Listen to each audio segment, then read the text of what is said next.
live. Why is she up there? Because you're doing the intro. You got to intro the show. Oh, Hop right on. Is this on Facebook Live? it's on Facebook, Instagram, and YouTube. That's cool. Yep. Okay. Cool. Alrighty. All right. So I gotta like turn my head every which direction. Could you move that? Um, Probably should have told you to do that first. no, I can give you another more photo. Oh, really? So that I ain't gotta like keep looking up there. Sure. All right.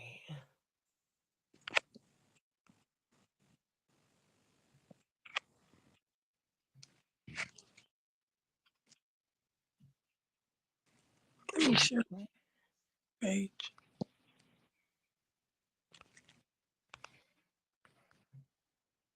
Okay. There we go. Live happened to dial in page. Alrighty. I was sharing it. I'm back. Okay. Good evening, people.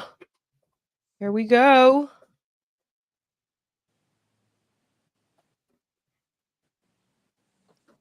Great. Okay, cool. All righty. All right, cool. Okay. How are you guys doing tonight? I'm doing pretty good.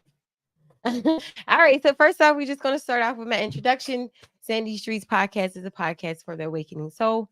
This is where we get real and we see the world as it is. If this content resonates with you, please subscribe to my YouTube channel and help it grow, and that you are notified when new content is released.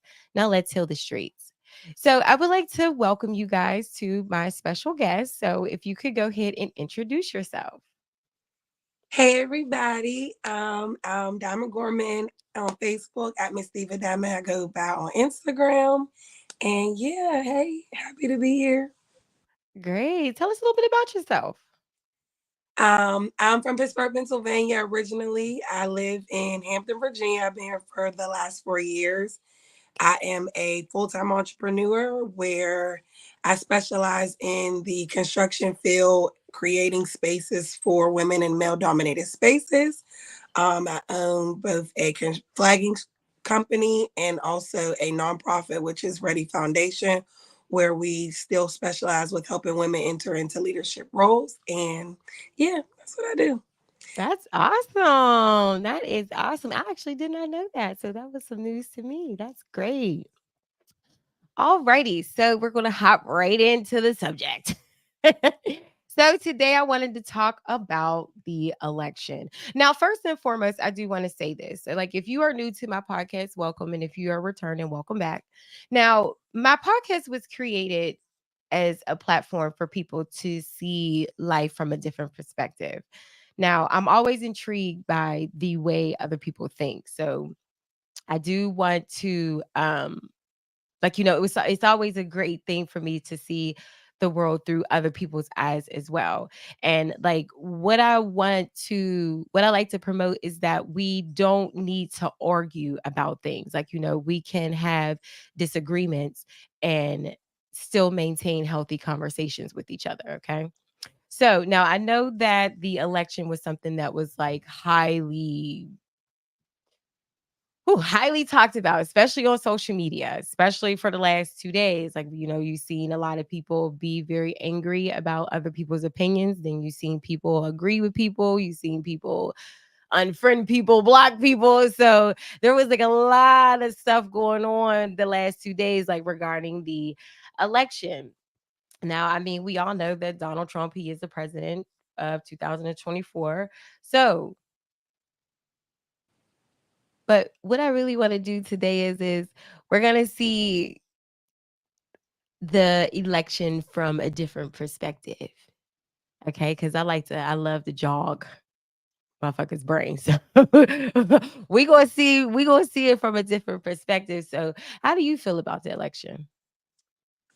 So as far as the election, the campaign, I definitely from the outside looking in, as far as the Democratic Party and Vice President Harris, commend her 100% on the campaign that she ran. As everybody knows, she raised the highest amount, I think was over $1 billion in 100 days, which was just unheard of, remarkable history making.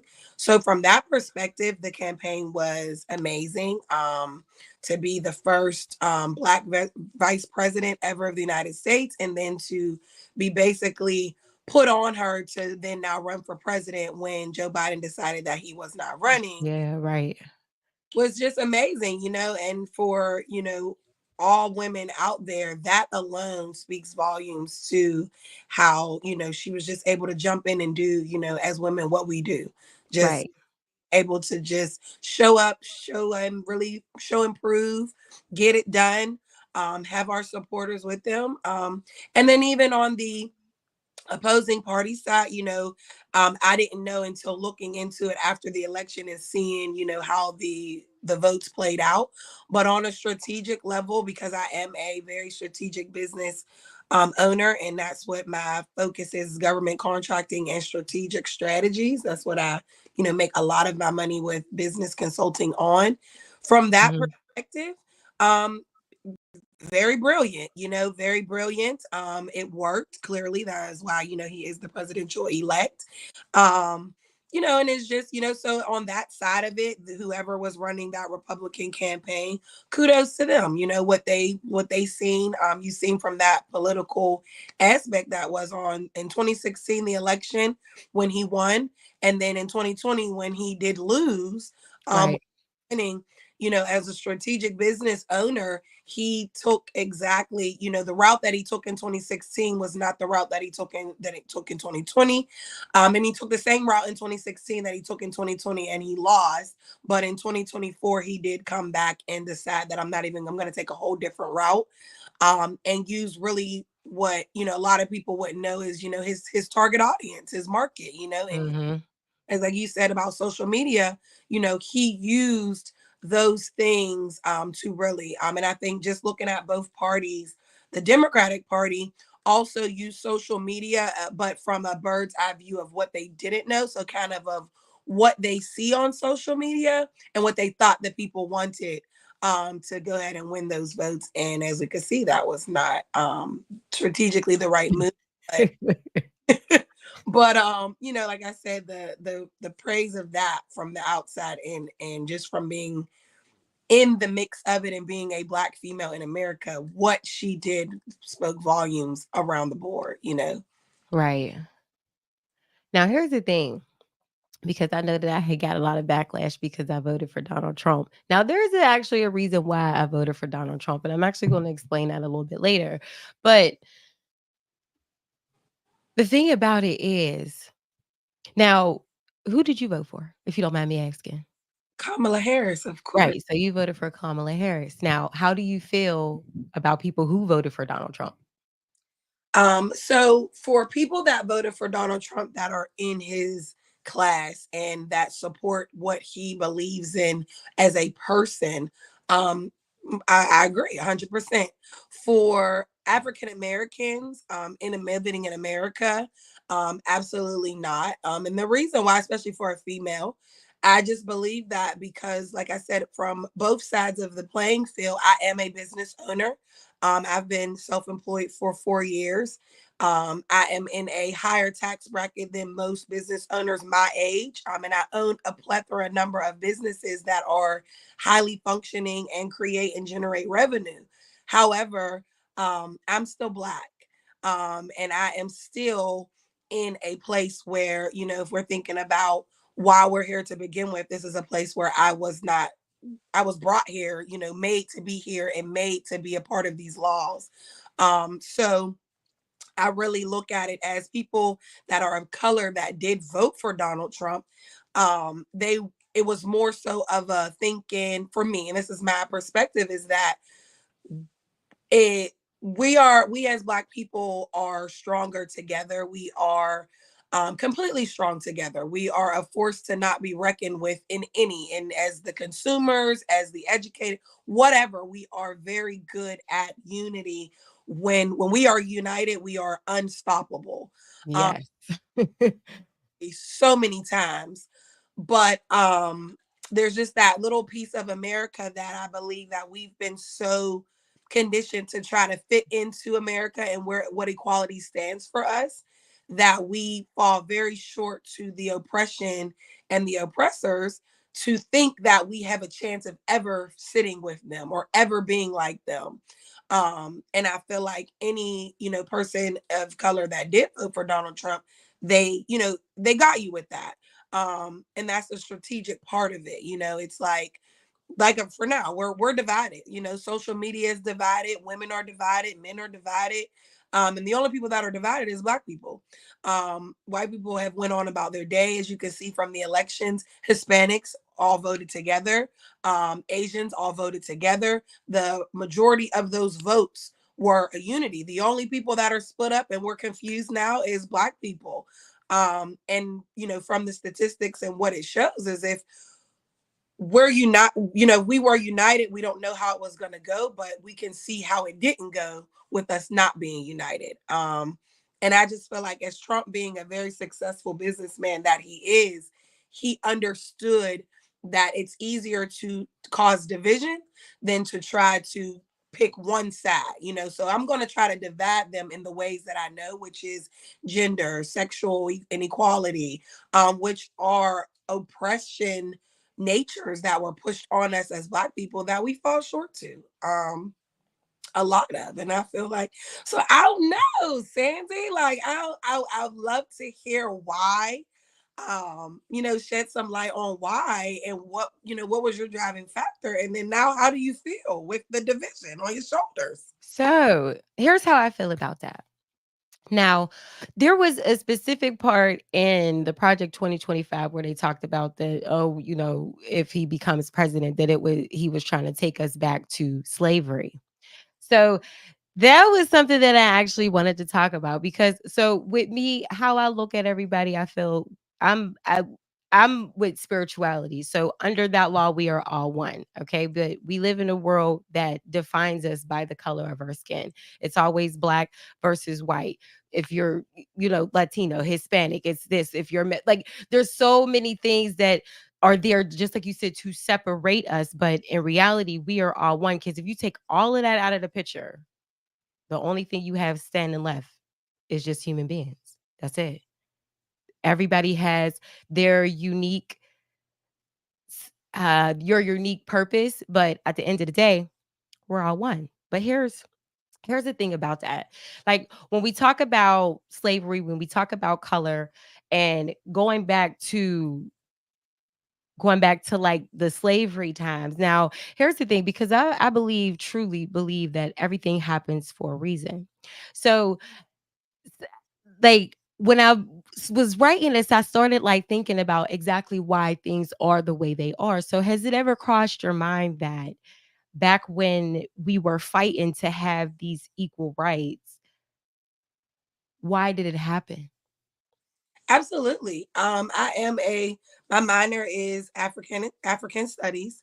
I'm an elementary education major at Norfolk State University, HBCU. Shout out to Behold the Green and Gold. Um, but yeah, I mean, I think about these things all the time, and just to piggyback on that, I am a person where I actually do not agree with the we can take Plessy versus Ferguson separate but equal, and then 50 years later we went to Brown versus Board of Education, which now we are integrated, desegregation. I don't agree with that. I believe that Black people, like I said, as a unit, we are strong together. And I believe that with systematic racism and oppression, after we go from slavery time, and then after the Civil War, after Civil War in 1865, it was just, okay, now what do we do? We're free. Um, Right. so what do we do? And the only thing that you can do after you have been in shackles and chains for 500 years is to say, okay, well, it's free to you. Basically, it's free to me what they say free is. Because what happened as soon as slavery was abolished, they went instantly to, like you said, human things, finding their families, because, their children were sold, their husbands, their wives. They also then went to, they were able to travel. They're not property anymore. So they're able to move along the United States and figure out where they want to go, where they want to live, and then figure out, okay, now jobs. How do I provide for my family? And those are all things that are, things that any human being will try to do and pivot to. However, you get the, okay, now what type of family do I want? What type of job do I want? What type of life do I want to live? And only image that they seen, and the only example was white people. So we fought for, we fought for, at that time, it was us believing of what we wanted to do, but that's where Uh-huh. the unity thing comes in, because Yep. a lot of people, in history, they study history, and it's because I'm an African minor major, so I do. But the Reconstruction era was created by Andrew Johnson, and when he started that, that was literally, listen, all right, y'all, slavery's over, it's not coming back. They abolished it. You can't have slaves no more, but we still need Black people to work for us because it's about money at this point. Like slavery is Mm-hmm. not as inhumane as it was, and the morals and terrible as it was for a white man. It was money. They didn't really care about anything else because it was making them money. So, and the only way that you can make money in that slavery time was to power and slavery, so when it was taken away, it wasn't that they looked at Black people as property. So it wasn't something that they cared about them being human. At that time, Black people were not Right. Because it definitely wasn't out of the kindness of their heart, right? property. So now it's like, if you think about, your dog. I mean, now my dog doesn't belong to me anymore. My dog does not, I don't have ownership. He can roam. He can do whatever he wants. If he wants to make, because that's how they looked at us. My property can do whatever it wants, but forgot that your property was a human being. So Right. human being is going to feel how a human feels, which has family and love and all of the emotions, because it's from God. These things are all brought into us from God. So at that time, when Andrew Johnson got into office, I mean, he just basically was like, look, I know what y'all want, the Confederate States, but he was a guy, and this is where, it's important with politics, and it's crazy because, history repeats itself, and where we're at today is just, so he was a poor white guy who ended up winning the presidency election, after Abraham Lincoln. And at that time, there were rich white people, there were slaves, and there were poor white people. That was it. So he fell in the poor white people. When people say rednecks and where that comes from, that is the guys who were outside of the slaves. Like they wasn't the masters. They were in control of the slaves, but they were still slaves themselves in some sort. They were workers. Did they get paid and could they go home? Yeah, but they were still being paid pennies and nothing. They were nothing. So once Mm-hmm. slavery was abolished, it put Black people and those poor white people in the same category. Um, and that's where people forget that, okay, so now we're in the same category. So now this isn't about race. This is about class. This is about social economics. This is about money, because those white poor people were never recognized by the rich white people. And what he did was just say, look, he was like, all right, rich white people, I know what y'all want. Sign these pardons. If y'all, and it was literally, if they made more than $20,000, if they had more than $20,000 worth of land, they had to come and meet with him. And he did this while they were out of office for the summer, because at this time, Black people were in office positions. They were trying to figure out how to do what they needed to do for themselves. And he literally did it while they were out of office. That's where that whole Senate and all that comes from. And he was able to, within, I think it was like 2 months tops, less than a year, he was able to sign these pardons for these rich white people to basically say, you have control to do whatever you want as long as you pay this into this and whatever. And that's what he did. So these Confederate states that lost to Abraham Lincoln to, abolish slavery, they took their power back. And that's where the 40 acres and a mule and all of those things He literally was like, hey, no, because I mean, think about it. They didn't want to get rid of slavery, but they had no choice. So, Yeah, but like, so like, not even to cut you off, but like, when it comes to that, like, we fought so hard to be equal. Exactly. What is it that we were being equal to? Because in reality, we're still looking at, do you feel equal today?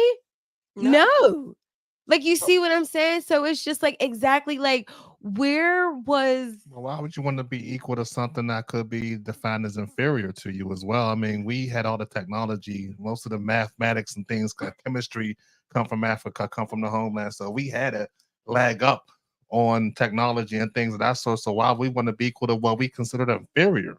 look, Them let me niggas didn't tell know how to do y'all. shit. So look, but here's the thing though, because like, I'm gonna piggyback off of a couple of stuff that you said. So like, because like, to really jog your brain, like, you got to think about exactly why they actually consider giving us equal rights, because they really didn't have to at the end of the day, but exactly why did they do this? Like, like, but here's my perspective. This is how I look at it. This is just my opinion, okay? Like, this Now probably remember, didn't. we're the store master of them giving us something. We don't have to worry. Remember, you're the master is what why are they why are we putting them in the position to give us anything is the But look, question. all right, so look here. Just look here. This is my perspective. Now, this is how I think that this happened back then. Now, it might not have happened like this, but this is how I think it happened. Okay. So look, now I think that there was a conversation that was held on what was at stake if they continue to let Black people grow angry. Okay.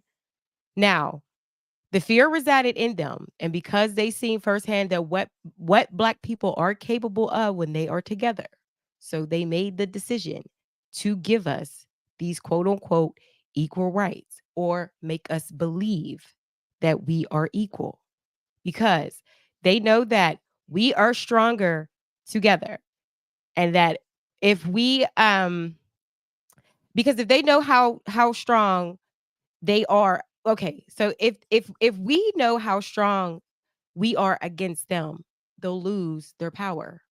Okay, and then we will not be considered equal no more. Now, once they being us, once we believe that we are equal, they put in a system in place to keep us stuck in the mentality to keep us low. Hence, that's why they put us in projects. Okay. Now, and they also consider us lower class. Now, once that we believe that we are in fact not superior to them, they can then divide us. Now, how can you divide us? Well, first, you pump us with fear. Once we begin to fear, you use the television, TV, programming. You set specific programs to start to retrain their minds. Once you have retrained their minds and get them stuck in a poverty mindset, you make them hate each other. Now, that may not be how the conversation actually went, but when you think about it from a standpoint as to exactly why they would do this, do you really think that us given these quote unquote equal rights was really the best thing for us? Sandy, that's exactly, first of all, if that is what came up in your brain, I am even more upset that you voted for Trump for that Well, reason. see, I'm gonna get into why I voted for Trump Because, in a second. I'm gonna get because into why I voted for Trump in a second, though. But listen, without the history knowledge, if I was just to explain that to someone, that is absolutely what it is. The only thing that, of course, you're missing is the chronological and history dates and the facts of who. yeah, And but that's why. But it has to do with money. The rich elite class don't care about class. The 1%, they don't care. They're the 1% for the reason. It's like the John Rockefellers, those families. They're rich. They were rich when they started. They're rich forever. They are the 1%. Now Donald Trump is a part of that percent as well because he is a billionaire. But yeah, that's exactly why. And everything that you said is what slavery was. But like I said, you have to remember slavery was for 500 years. That's 500 years. That's 8 generations. Of our moms, 50 of fear, pumping in fear, Yes. telling us that we are not, treating us as if we're not in a place that we've never. Programming. So when we got out in 1865, because you got to think, we got out of slavery because we fought in the Civil War, because they told us if we fight in the Civil War, we're going to fight for our freedom. And then when we got out of the Civil War, they was like, oh yeah, by the way, slap on black code, slap on Jim Crow. And it's like, what the hell? I've literally studied books that men will tell you after slavery, they started the 10 years of Reconstruction, they were like, damn, this might be worse than slavery. And that, so that was, it was money. But now at this point, that's when the industrial the railroads, all of that hit the scene, because that's where John Rockefeller and I forget the other guy's name, that's how they made their money, from the railroads and the oil. So now that the industries have grown, and that's important, they now have to run these things. They got to run them. And who's going to run them? Cotton can't be picked no more. Like black people, when they got out of slavery, that is one thing they said, we're not picking cotton no more. But by that time, cotton wasn't even important. Y'all okay? Yeah, because it was like glitching. We good. Picking cotton wasn't even important, because now, like he had said, there's technology, there are machinery, iron, there's steel, there are things in place now. We are industrialized now. So who's going to run all these things and all of these things? And that's what happened. So it became a money thing, which is called capitalism. It's just, that's what it's. Yeah, of course. Definitely. And that's what happened. Definitely. So black people, you cannot, and that's what I think hurts me the most with black people at this point. That was only 160 years ago. We were in slavery for 500 years. And in 160 years, when we're fighting all of these things and all of this is going on and the world is growing and the world is changing and people are adding and the population is growing, and you wanted us to think that we know how to be united? Like we don't, that's impossible. Like that is impossible to ever think. Now and the way and the things that we have done, like you said, every time we do come together in unity, we make noise. We change things. Every time. This time, it's shown. Even with women stood together, and that's why women had the popular vote for her. But we did not. We need everybody. You know why? Because we're the minority. Like we can't compete against what we don't have. But that's where it's sad, and it becomes a thing of white people understand that. They know it because they designed America. Like America was created by them, so they know exactly how America should work. Um, so, but black people, we Like, not. come on. We are African Americans because we were brought here. We are not American. Like we have to be American. It's like basically saying. But I do got one question though, because you said that we were brought here. Now, all right, because there was like now I don't really want to get into it because I really didn't get like the information on it, but I seen like a couple videos that were saying like like how what was it, how like the United States was like renamed, like we're really like in, what was it, Egypt, or I can't I'm pissed. I can't remember. But I don't know that they were saying like, like for us to be like African Americans, like this is like where we are actually from. Like this is like our land. No. So we are African Americans because we are African. That was the name that we were given, after slavery. We were African Americans because that was a part of the exchange of, us winning our freedom to not be slaves. We're not property anymore.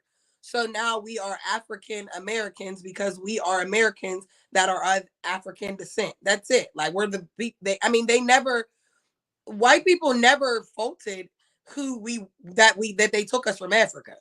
And I think a lot of black people forget that, like that we're African Americans, because they are saying anyone who has this color skin is from African descent because we were not here. Europeans are who came here and they went and brought us over here. Now, as far as Indians being here, the Native Americans being here first, that is true. But that's not, they left and then they're here, they're people, but Africans got here because they went over and got us from Black people got here because they went over and got us and brought us Okay. and kept us enslaved for 500 years.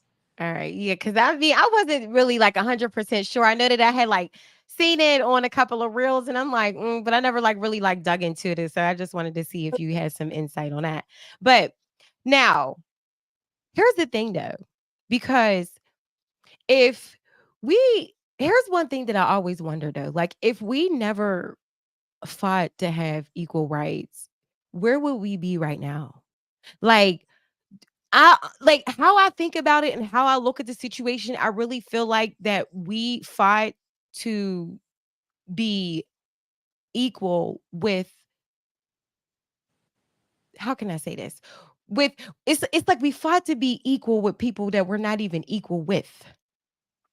Like, if that makes sense, like, so it's like, if we never would have did that and we would have went on by ourselves and created our own way of living, like, I'm pretty sure we would have survived. So I really feel like us being here is like a slap in the face. I mean, I think you're right. I think too, a lot of people don't know that that was one of the things that Booker T. Washington, his focuses were. He basically had told he was in the upper Black people realms, and he basically was saying, "Hey, y'all, why don't we learn how to do this ourselves? Why Mm, don't we learn how to work? Why don't we?" That's why his school, his Tuskegee school, and everything like that, agriculture was created. He went to school, he went to went to Hampton University so that he can learn how to be a teacher, so he can get his degree, so he can be in the rooms. And when he was in the rooms with these upper white people, he basically heard, what they were doing, what they were saying, everything. And he's like, okay, I think we should do this ourselves, but we need to make money first. So we don't need to be worried about being doctors and lawyers and libertarians and going to plays and operas. We don't need to worry about that. We need to learn how to build our own houses, how to grow our own crops, how to do all these things. But at that time, it was so new and so foreign. Like I said, we're humans. So when you have been told that you are property because you are not someone, so that's why you can't go to the movies. That's why you can't love on your wife. That's why you can't marry. So only thing as a human being is what you want, because we're created by God, is I want to love. I want to be able to enjoy life. You're not thinking about, I'm about to work, because Black people never had a problem with working. They were slaves. Like, clearly we didn't have a problem with working. Um, we held the entire economy of cotton on our backs. So it's not about us learning how to work. It's not about yeah, we were. figuring it out, how to make it work out of nothing, take nothing. Right. And we knew how to do that because we were given nothing to be something for them. So then when you do that for 500 years, your brain is conditioned that, well, what else is out there better? And Ah, it has to be the positive side, which are the things, schools. And what happened, after that, people kind of skip people go straight to Brown versus Board of Education. And that was in, I think, 1960 or something. Slavery was abolished in 1865. It took 100 years for them to say, okay, maybe we need to be integrate. We need to be together. Like, we need segregation to be over and be desegregated. Like, we need to be together. And that was because Plessy versus Ferguson was in the 1920s and or 1920s. And what that was separate but equal. So that basically means 1865, and then we go all this is after Jim Crow. This is Black codes. Black codes was voting, tax laws, all of these things that Black people didn't even have, that they slapped on us to keep us in chains and keep us bonded. Because the of thing course. about the Constitution was anybody was free except a criminal. If you're a criminal, then you could be a slave again. You can work for nothing. Hmm. So that was immediately immediately created right after slavery was abolished. So what happened with that was, all right, so now everybody's going to jail because so you're basically a slave again because that's in the Constitution that your rights are taken from you when you are in jail. So this was what went on for 40 years. And then Plessis versus Ferguson was the separate but equal, which was, okay, I'm tired of y'all telling us that we have to do what y'all want us to do. Just give us something. And that's where separate but equal came. So, but separate but equal just basically means, okay, you can't come in the front door, but you got to come in the back door. But there were no parameters, there was no justification of what that meant. So basically, I'm going in the back door and there's a hole in the floor. I'm going in the back door and I'm not getting nothing. So after you deal with that for 30 years, it's like, you know what? All right, we got to fight for, what do you fight now? Now we're going to fight for equality. Because when we let y'all, y'all told us we could be separate but equal, but that equal is, what the fuck is equal? Like it's equal. Exactly. But That's what I'm trying to it's say. So, oppression. like, how equal do we really It's feel? oppression though. But when you think about it, if you think about it in a relationship, like, what are you gonna do? You're gonna be like, you know what? I'm all right with I'm okay with having holes in my floor. You're human. No, you're not okay, because if the bar is here, if the stipulation of what what a good person living is here, human rights is here, why are we here? Why are we here? Why are we here? The aim is always here, but the aim is, and and it's just, it becomes a thing of, this took 100 years to get to that level of equality, and now we're in schools together. Yeah. Then that's, racism hit and all those things. That was only, that was 50 years ago. That wasn't even Yeah. long ago. But see, here's the thing of like how I really like look at it. Like, because honestly, I really feel like we did this to ourselves. Like we did this to ourselves. Listen to me though. Like the moment that we accepted to be considered as equal is the moment that we agreed to equal. Like when like that moment that we agreed to be this equal party is where we fucked up just as a race. So why are they fighting us then? Listen to me. Why are they still trying to take our rights away? If that is true, if you really believe that, and we signed a death row contract to have to deal with whatever, then why are they still fighting us? Because they need us. Because Listen without, to me. like, We know that though. So, but listen to me though. So, okay, yeah, they need us, but I'm talking about we didn't need them. That's the thing. in America, we do. There's no way around it. It's okay to admit that we need them. It is okay that it's like it's like my business. I always give examples as far as my company. I'm the owner of my company. What you mean? Oh no, that's cool. It should be. That's to your person. That's why I'm not saying comments because it's not public. Oh. It's okay. That's a question. Okay, I'm sorry. Go ahead, Jasmine. My bad. I mean, Diamond. Sorry. Damn. What the fuck? I'm the owner of my company. My rules are my rules. I created this shit from the ground up. Like, you can't come in. You can come in and tell me how you think this is gonna run, and I'm gonna listen to you, and I'm gonna give you some time. And if you're my best supervisor, I might even let you change a couple things. But this is my company. This is my contract, my rules. I started this. So that's the thing.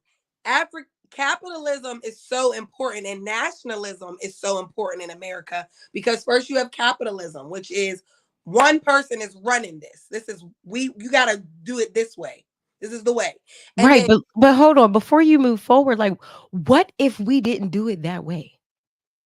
well, we don't know, because we just had an election where there was a Black woman that was running, and Wait, we did not even try to allow it. And when listen. Obama was in, we allowed him to get in, and but we were so fixed on him helping the Black ghettoist people that we thought that he didn't do anything for Blacks. But he created Obamacare, which was the best thing in the way that the world works that a Black man in power can create. Because where we thought Obamacare, where it fits for niggas who don't have, they qualify. We know that Black women claim their kids. We know that Black women can, lower income women can be on welfare. They can get Medicaid. And then we know that and Black women are the most educated women now, out of Black race. So we got rich Black women that are doctors and lawyers, and then we got women that are in poverty, but they all qualify for health care. There's a huge percentage of men that fit in the middle that they don't have any dependents, so they don't qualify for Medicaid. And then they don't make a lot of money because maybe they got in trouble. Maybe they, did something bad, or maybe they just work a regular job, but they paying their life, they're paying for rent and stuff. He created Obamacare, and Black people literally sit and say that that was bullcrap. When how many Black men there are that if they would have taken the time to think about how impactful Obamacare would have been for them, that was the smartest thing that a Black man in power could do. And they shunned him. And then fast forward to now Kamala Harris, who she literally worked her ASS off as a Black female, if you say woman of color, worked her way up the way that is strategically the educated route, became a prosecutor, went to law school, became a prosecutor, worked behind white people, was the second in command for a white president. So seeing how white people think sitting at the tables, and then decided to run for the presidential election, and people didn't vote for her. Black people didn't vote for her. When it's like, and they said because she didn't do anything in the 4 years.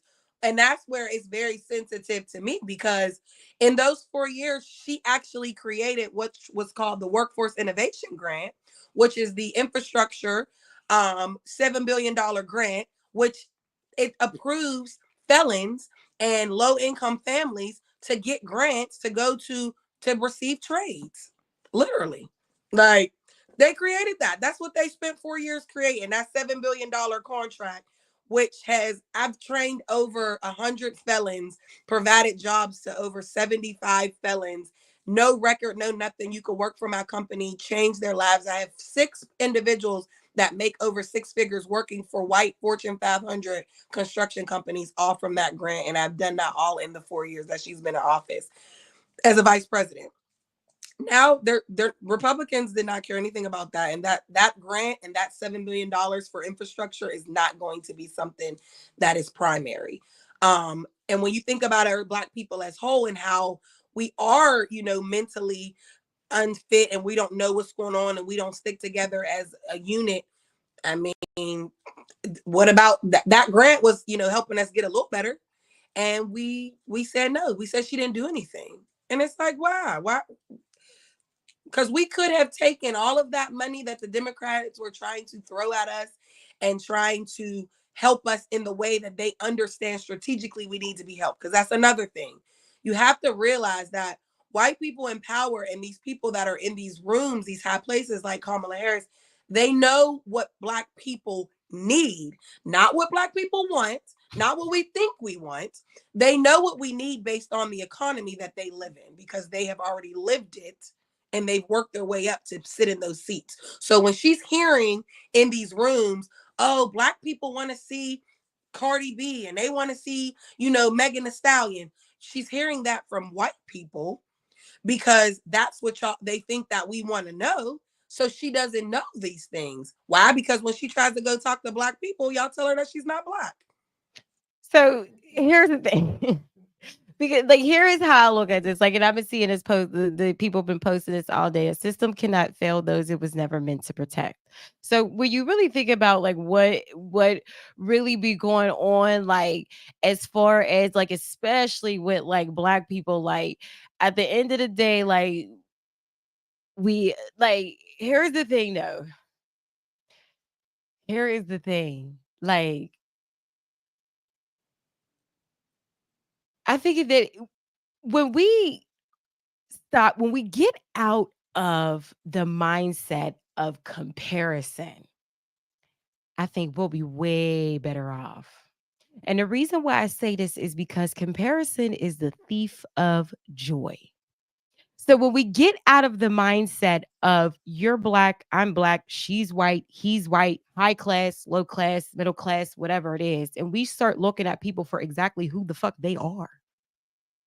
Not the color of their skin, I don't care about the color of your skin because you work a job, I work a job, you own a business. Like at the end of the day, we have to get out of that mindset. Like because when we keep categorizing ourselves and we keep grouping ourselves, that's the mindset that we start to become. So if you look at it, it's like you have the mindset of people who feel like they are superior over others because they are in this upper class. And then you have the mindset of people that are in the lower class that feel like they can't do anything because we're limited to the things that there's a limit to the things that can be done. Oh, because you have this president or you have that president. But at the end of the day, like really what really goes on in the black community kind of likes it, not kind of, it starts with us. Like we okay, so like how I feel like it, like we somewhere, some like we got to start taking accountability for the things that we actually do. Okay, because no, now okay, not everybody is set up to start their own business, and that is absolutely okay. Some people's purpose is to be a teacher. That's what you love to do, and that's absolutely okay. And there's nothing wrong with that. But like when we keep getting classified and we're put in chunks and groups and in minority and this and that, like those are all mindsets. That's it. It's all of a mindset. Then you have all of this stuff that we see on social media that distracts us from what actually is really going on at the end of the day. When you really think about it, we don't need nobody but ourselves. And I mean, like, when I say we, I mean, like, everything that you need, just at every individual person, everything you need is already in you. So, and let me explain this because it's like if you don't have the mindset to be superior over the person you was yesterday, ain't no fucking way a president is going to change that. So it's like once we get out of these classifications, black, white, pink, purple, blue, it doesn't matter. Like once we stop categorizing ourselves, we'll be way better off. Like, but you know what? As a matter of fact, like, all right, so like here's how I foresee 2025. Now, let me see. When Trump actually announced that he was running for president again, I said this. I probably didn't. I don't know if I said it publicly, but I did say that he was going to be president, and I said that there's a reason why he's going to be president because 2025 is going to be a reset.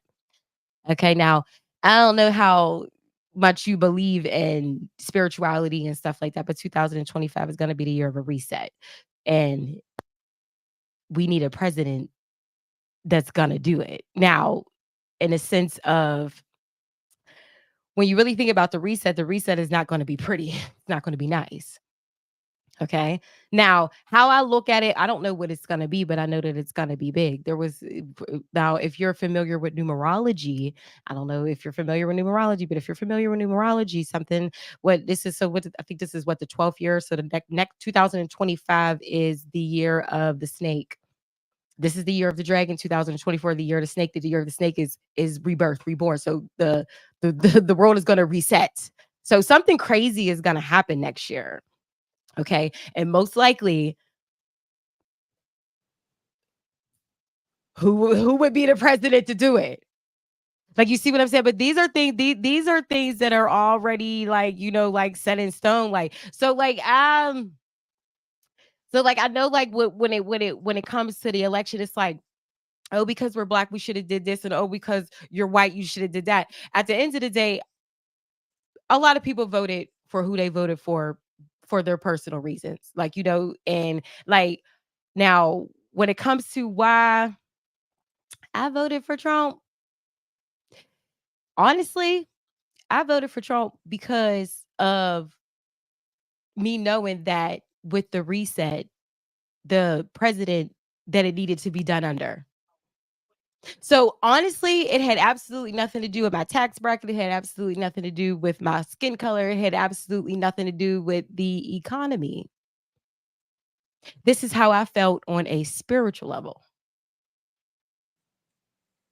So like your prayers and what you believe in told you that he is the person that's going to be able to, he's the only person that can help with this reset.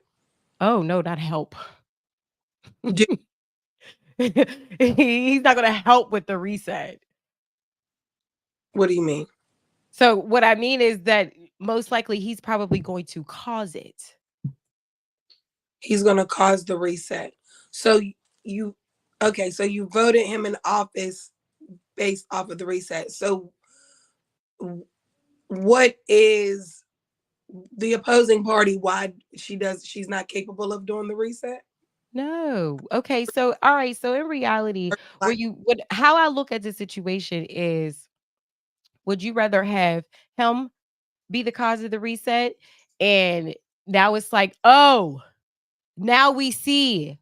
Or would you have her be the cause of reset? And then it's like, told you. I would rather her. And the only reason why, I don't know what type of reset it would be, if it's a bad or negative. I don't even know, but anything that was going to happen, I would, if we're gonna say, if we go by negative, we'll say that if the reset is something's gonna happen drastic in the world, in the United States, who knows, maybe, I don't know, bomb nuclear, I don't know. I would very much rather, because if you think about Black history and Black people, it's always something dramatic to create a change. It's always one individual who something dramatic changes. And yes, the dramatic change isn't always pretty. It's a fight, it's revolutionary. Black people are extremely revolutionary. And when we are revolutionary, we are unstoppable. So, absolutely, I would rather, I don't, as you can see, like from the election, what is the cause of people being revolutionary? That they're rich. They don't care about revolutionary because they're not fighting for anything. They're just trying to keep their money.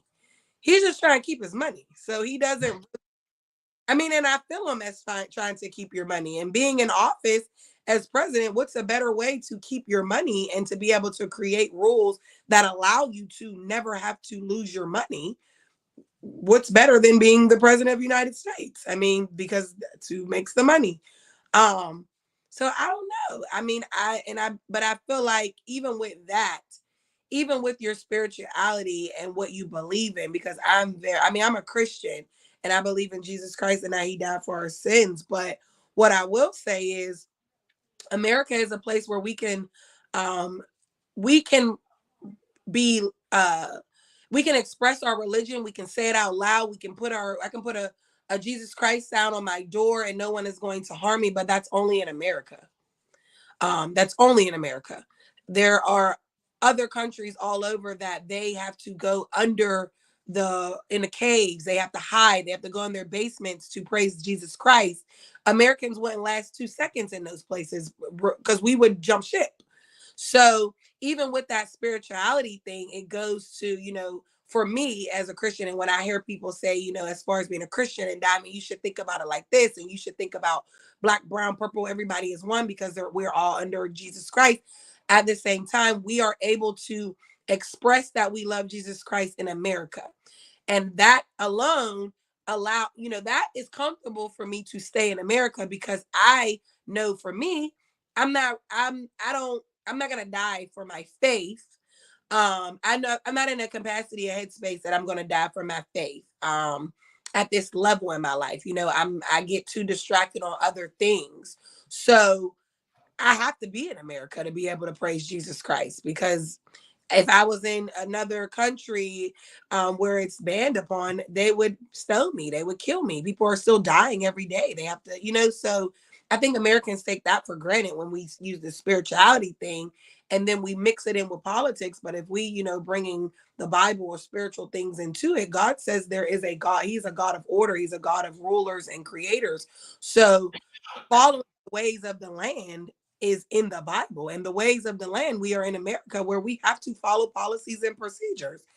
So having a president of the United States is something that's just what it is. And like you said at the beginning of the call, nothing doesn't happen. Everything happens for a reason. Mm-hmm. Everything happens for a reason. It's just we will never know until we, get there and we're in heaven where we can say what was the reason, and those can all be explained to us. But I don't know. I think when people use that term, they kind of put it in a warm and fuzzy that everything happens and we're in la la land.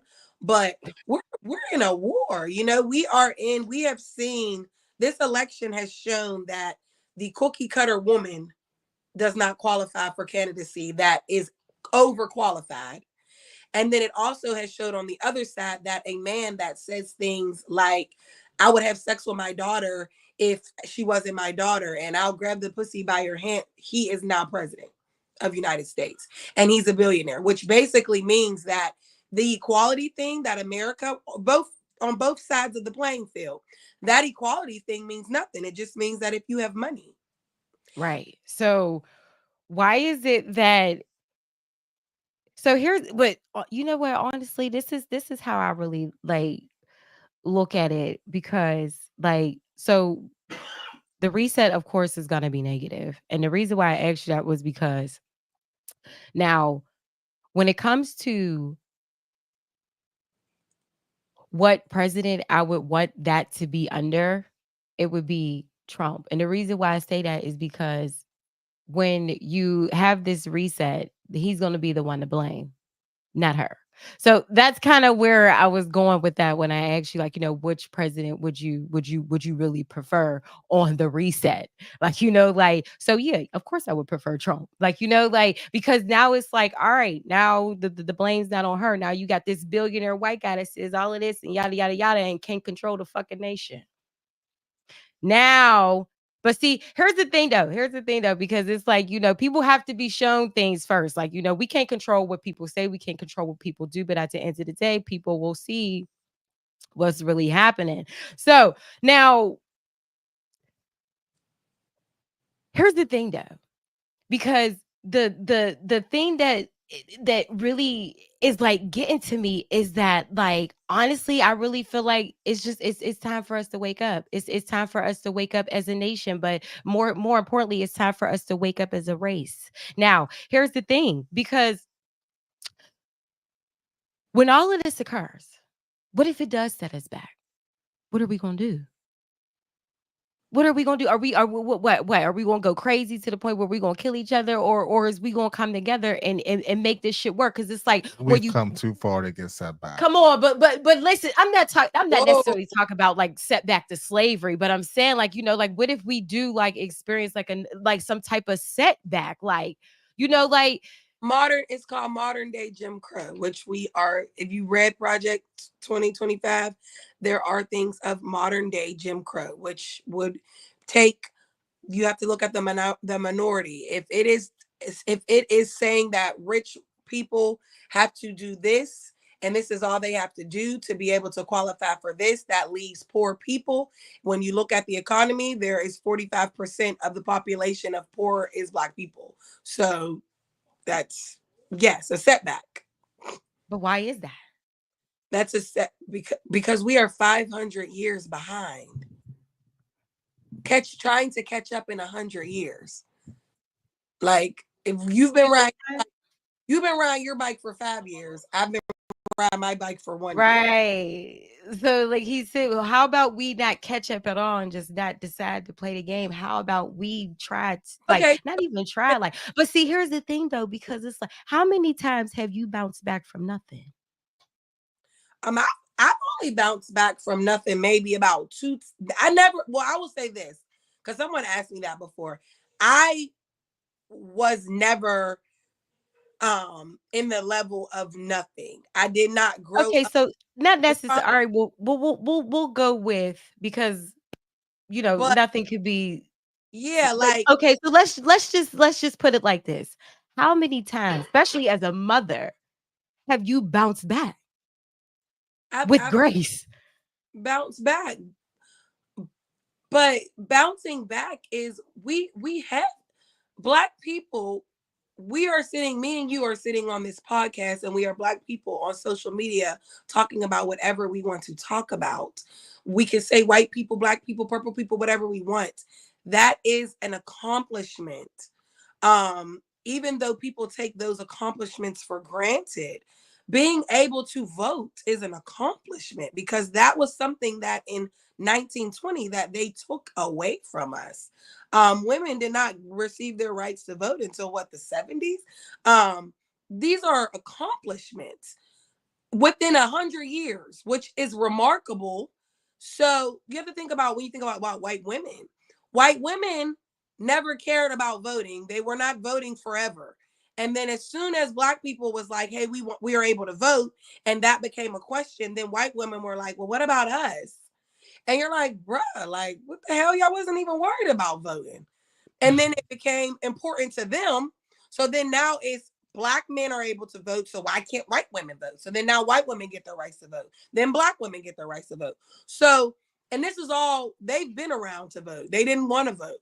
And so, I mean, I just feel like the reason why we are not able to really, for one, revolutionaries and rebellious states have to happen.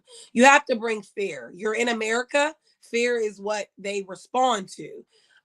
Every time we do strike in fear, you know, George Floyd, will use that for an example.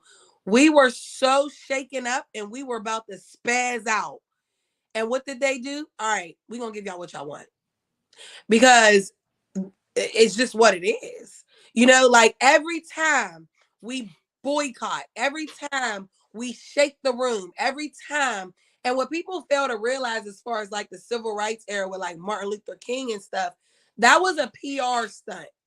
Because what was happening at that time is the nations everywhere else in the world, whether people want to believe it or not, except Europe, is a fair skin, is people of color everywhere else. So when these nation TV hit the scene, you know, all of these social like telephones and telecommunications. So when these nation people were coming over to America during that time, during the civil rights, they were basically being treated as Black people, although they were kings and queens and presidents and nation leaders. Because so then they're like, we gonna tell what y'all doing over there to people. Like, what is y'all doing? They're treating Black people like crap. No one knew that they were treating us like crap because America was doing their own thing. So when that happened, the civil rights movement was a PR stunt. And when that, so they had to give us what we wanted because they didn't want to blow up in their faces. And now, Right, but I mean, like, like when we talk about like the history, like it just be like, damn, like, did we really ask for this? were you Like, talking? but I mean, like in reality, like this is what we really asked for. Like, we wanted this, and now look at Who? like Who wanted Black it? people. We wanted human rights. We don't want to be given, but it's systematic racism. We did not know that when they were saying that we could go through the back door, that we were going to have holes in the floor. We're humans. We don't deserve holes in the floor. We're not property. We're not dogs. We're not animals. Like you say, black, brown, purple, pink. So if you're looking Right. at this black, brown, purple, pink, then why do you have this and I do not? So the only way that you can say, it's like a stepchild. Can I have something? I'm gonna take what you're gonna give me. That's it. That's the only option that we had. But now, what's happening now is, fast forward to now, we literally have these conversations where we are comfortable in our oppression state. We are now thinking that because we can sit in these rooms with them, that why we not fighting back? You'll fight back. Get your gun. I'll meet you out there. Shoot them. Go to the White House. I'll meet you there. If you're not going to do it, then what are we talking about? If you're not going to rebel, for example, me with my business, I help Black people. I do not care about, you could kill somebody, work for my company. However, I had to take a step back from my business and go from making 50,000 a month to only 10,000 a month, because I realized that the bigger that my business grew, I was shutting the doors for Black people. And I didn't want that. I didn't want it because what? Why am I making all this money? I could be a millionaire. Sure, I touched the mill, but if I'm not helping my black people, I don't want it. But that takes courage because my black friends be like, Diamond, you turned down how much money? What? Why you don't vote for Trump? Why you? I don't care about that stuff. You know why? Because I'm black. And at the end of the day, I'm in a world where I am black. It doesn't matter. And if this racial election did not show you, it don't matter how many degrees you have, you are black. You're black. You are inferior. You are not wanted in this America. But we live in this America. So if we live in this America, we have to, and as Rome, do what the Romans do. But what y'all have to understand is if black people had $10 million, if you had $10 million right now and you could circulate it only for black people, would you show them how to use it or would you keep the 10 million for yourself? So, If you 10 million right now, would you show your black not your family?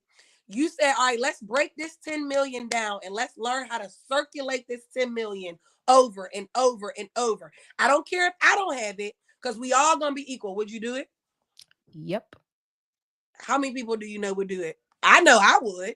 But if I asked what?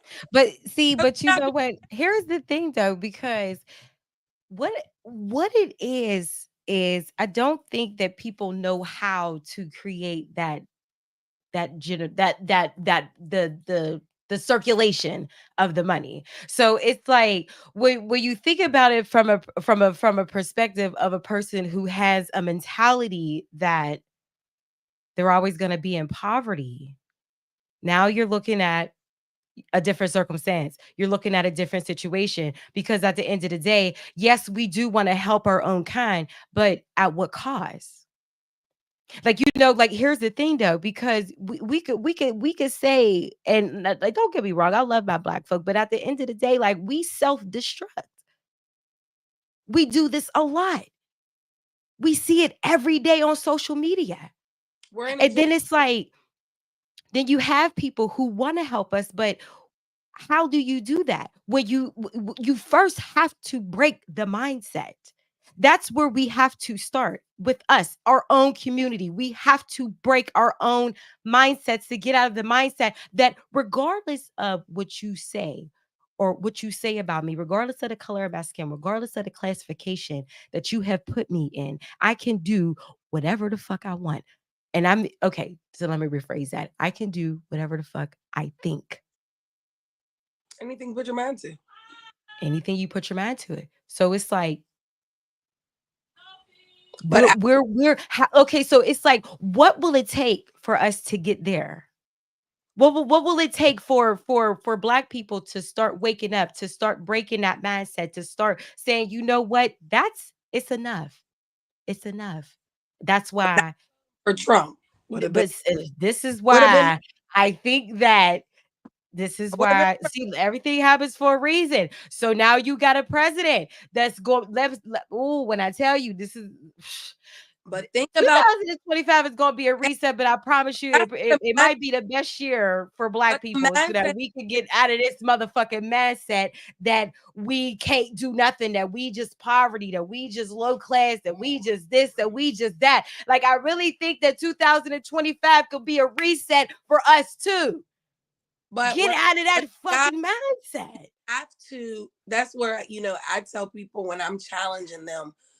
Even my professor, because my professor is a black nationalist, and he is very hard on how he feels. But like I just told him today, I said, you're teaching a class of Gen Z kids that they are far from racism, even though it's real. They've never experienced it. Like my daughter has never really experienced racism, so, and it's okay. That's a good thing. However, you got to talk to them in the way that they understand. For example, with you voting for Trump, how many people's ears stop listening to you?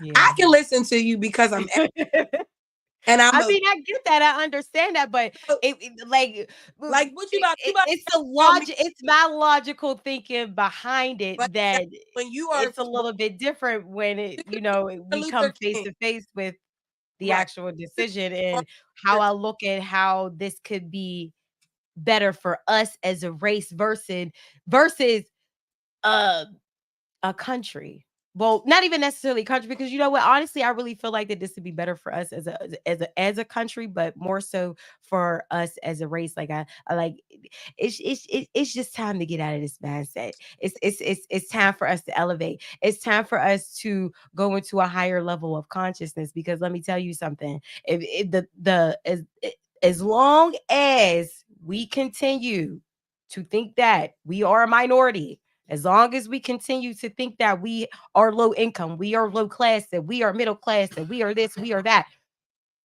take the classes out. Take the tax brackets out. Take all of that out. Well, you can't in America, but you can. But see, here's the But thing you though. can You take can it in your out mindset. You could take anything out your mindset that you want to. no, Especially if you can't take it out in America. You cannot take listen out to class me. wealth in America because that's what happened in this election. We took out class in America and allowed class in America to win. So you cannot take out class in America, but what black people can do there, we don't have a class because we're here as the minority. So what you can do is you just have to put black people in this circle together. A lot of people should study like what the Black Panther Party was doing and what they agreed on and how they thought that things should run. And that would be a really good thing for black people to start. For people like you that have these podcasts and that How are was it? talking about thinking, it's just important to explain to black people and not so much of the we could be whatever. No, this is what we're going to do. This is the plan. Everybody needs a leader. Think about Martin Luther King. He came from Atlanta, Georgia to Birmingham, Alabama when they called him and said, we need a face for this civil rights movement. He was a pastor. He had his degree, all of these things. And he said, okay. He said yes to the call. Did he want to die for that stuff? I'm sure he did not. But did he die for it? Absolutely. And he was from Atlanta, Georgia. He was not from Birmingham, Alabama at all. But when Rosa Parks got in trouble, he showed up.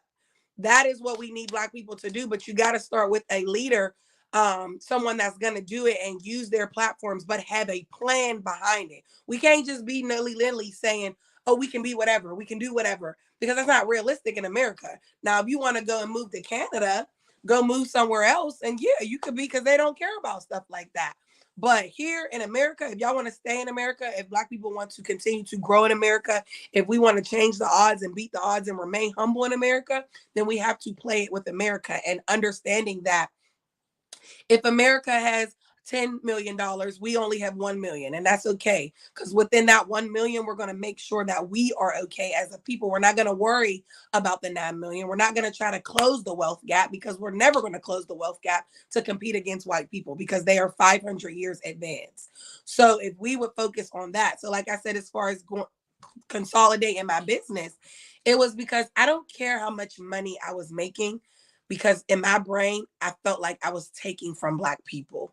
I have a beautiful home. I bought my first home. I own everything. I have assets. I did amazing in my first 2 years of business, help people. But like I told you, six people. I've trained over 100 felons. Only 6 of them are successful now and went on to do things. So I had to realize there's something that I was doing wrong, because why are they not turning into me? And that was because But why would you think that you were the reason behind that? So, like, why they didn't be successful? yeah, Because I was, because I thought that giving them opportunities in a job was enough.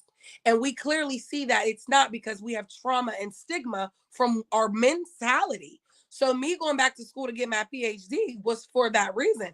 I need to be able to understand what happened. I need to be educated to understand. I need to be able to be right. in rooms with white people so that I can hear what they're doing, so that I know what we can do and how we can do it here.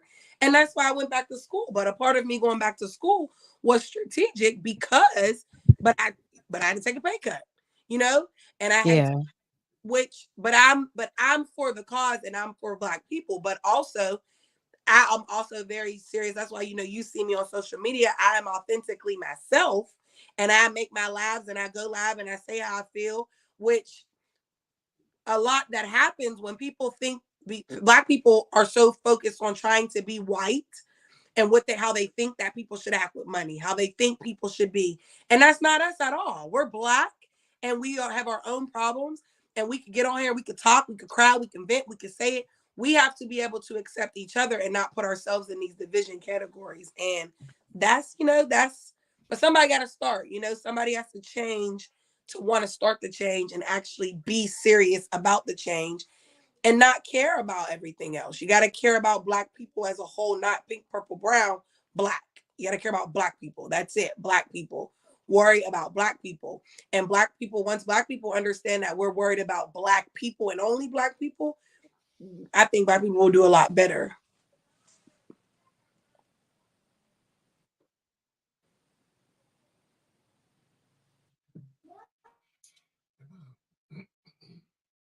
So there's actually a comment that I was reading. It was actually kind of long, so I was like chiming in on it. But she said, "But let's be real. All the money that was printed and given during the pandemic, and what did our culture do with it? But all invested it. So how do you tell a nation that it is accustomed to material things to make their money make money? Not everyone knows how to build generational wealth to elevate out of that mindset. You have the 5% who know what's going on and doing something about it, and the other percent act like they don't know what's happening or simply don't." Now that is a powerful ass statement right there, because listen, now, here's the thing about, like, now you said that you went back to school, you got your PhD, you have several degrees. Well, what happened? I don't know what happened. Now, maybe she'll chime back in. But the thing about it is, we have to educate ourselves. Okay, education is everything. Your education is your knowledge. Your education, knowledge is your medicine. It is your food. Knowledge is your business. Like, we have to be able to have the capacity to be able to educate ourselves, to get the knowledge ourselves. Like, if you take you on social media half of the time out of the day, you on social media at half of the day. So that's what, out of your 24 hours, you 8 hours of sleep, 8 hours of work, and the rest is on social media where you are glancing at posts on Facebook. You could be reading a book. You could be gaining some knowledge. You could be doing this. You could be doing that. Now, here's the thing about generational wealth. How do you create generational wealth? Let's talk about it. How do you create generational wealth? Do you think that okay, well, look, let me get a savings account and put all the money from my job, the little bit of money that I can save up like that. Do you think that that's how you create generational wealth? No, you create generational wealth from knowledge. That's how you create generational wealth. Like, and you know what? Actually, I'm gonna give y'all some free game on how to create some generational wealth. So now, if you got a pen or a pen handy, go ahead and grab it. So let me tell you, the first thing that we should be doing, everybody should have a trust. Yes, you should have a trust. Everybody. If you are a mother, a father, a human being, you should have a trust. Everybody should have a trust. If you do not know how to create a trust, go to the IRS's website. You go to irs.gov. You go, like, if you've ever created a business, how you get an EIN number, you do the same thing and create a trust. Now, there's two types of trust. There's a revocable trust and there is an irrevocable trust. Okay. The irrevocable trust is the one that you want to create, because this trust will help secure anything you put in your trust. When you say it goes, that's where it's gonna go. When you up out of here. Okay. Now, once you get your trust, get a life insurance policy. Let's start there. Get a life insurance policy. I'm actually going to give you guys two references to somebody to two people that you could talk to that are going to give you the specific account that I'm talking about, okay? Now, this specific life insurance policy is attached to a compound interest account, which is a Roth IRA. So what happens is you get the life insurance policy, which will take care of your death benefit. But on the opposite end, you had the Roth IRA. So when you pay your premium a month, it's going to pay some of it's going to go towards your premium and the other one's going to go into the compound interest account. The compound interest account is not going to sit, it is going to collect money. Okay. Now, when you do open up these insurance policies, you want to make sure that you make the trust the beneficiary. Okay. Now, what probably about 5-6 years, something like that, the money that you have contributed to it, they match it by 12% or higher. So now you talking about you could have had money sitting in there that you was putting in there $100 every couple of weeks from your paycheck, not collecting nothing. And in 5 years, you got whatever it is that you put in, or you could have that times whatever, that 12% that has been accumulating over the years. There's a guy named Tony Robbins that I actually studied him because I told you in my spare time I study millionaires. Tony Robbins, I studied him, and he was the one who actually introduced me to the idea of a compound interest account. Okay. Now, what he said was a little bit unrealistic for me, but he said what you could do is if you get a compound interest account, you put $350 into that and into that compound interest account. In 8 years, you will be a fucking millionaire. That's how you create generational wealth. Now, the two people that you can get this account from: one, Facebook, Bryce Battle, and the other person is Brittany Wilkerson. Those are two people that work for the company that has that specifically designed account where you can get a life insurance policy and a Roth IRA. Now, once you have got okay, because now what you've done, you've eliminated stress, okay? Because now you know that you got some money sitting somewhere that's collecting more money. Okay, go get you some assets. Go get you some stocks. Go get you some metals. Go get you some gold. Go get you some silver. Go get you some assets. Like I said this before. I said this in the podcast before. The rich people, they don't use money. They use assets. Go get you some assets. Go get you, like, listen, stocks. Go buy stocks. And I don't, but you know what's so crazy? I don't even have no stocks. I didn't buy no stocks, but I bought stocks for my kids. So what I did was I had got them this little thing. It was called like a green light card or something like that. And you could pay like $10 extra a month to be able to invest into stocks. And I did that. Now that was what, probably like 3 years ago. So I've been like adding to that, but their portfolios are really nice right now. My kids. Yep. So I mean, like, yeah, no, I didn't buy the stocks for me, but I'm like, some of us we gonna have to do this because, and I'm thinking on the level for them, because it's like, all right, I could just keep contributing to this and letting this grow, and then they'll have it when they get older. Like, if we get out of the materialist, the materialistic, if we get out of what we look like, if we get out of the mindset of our appearance that we always got to look pretty and we got to do this and we got to do that, like, love yourself first. Love yourself first, because when you love yourself, you are beautiful inside and out. So it really doesn't matter what you look like. Sometimes, I don't care what I be looking like, but I mean, like, that's not the focal point no more.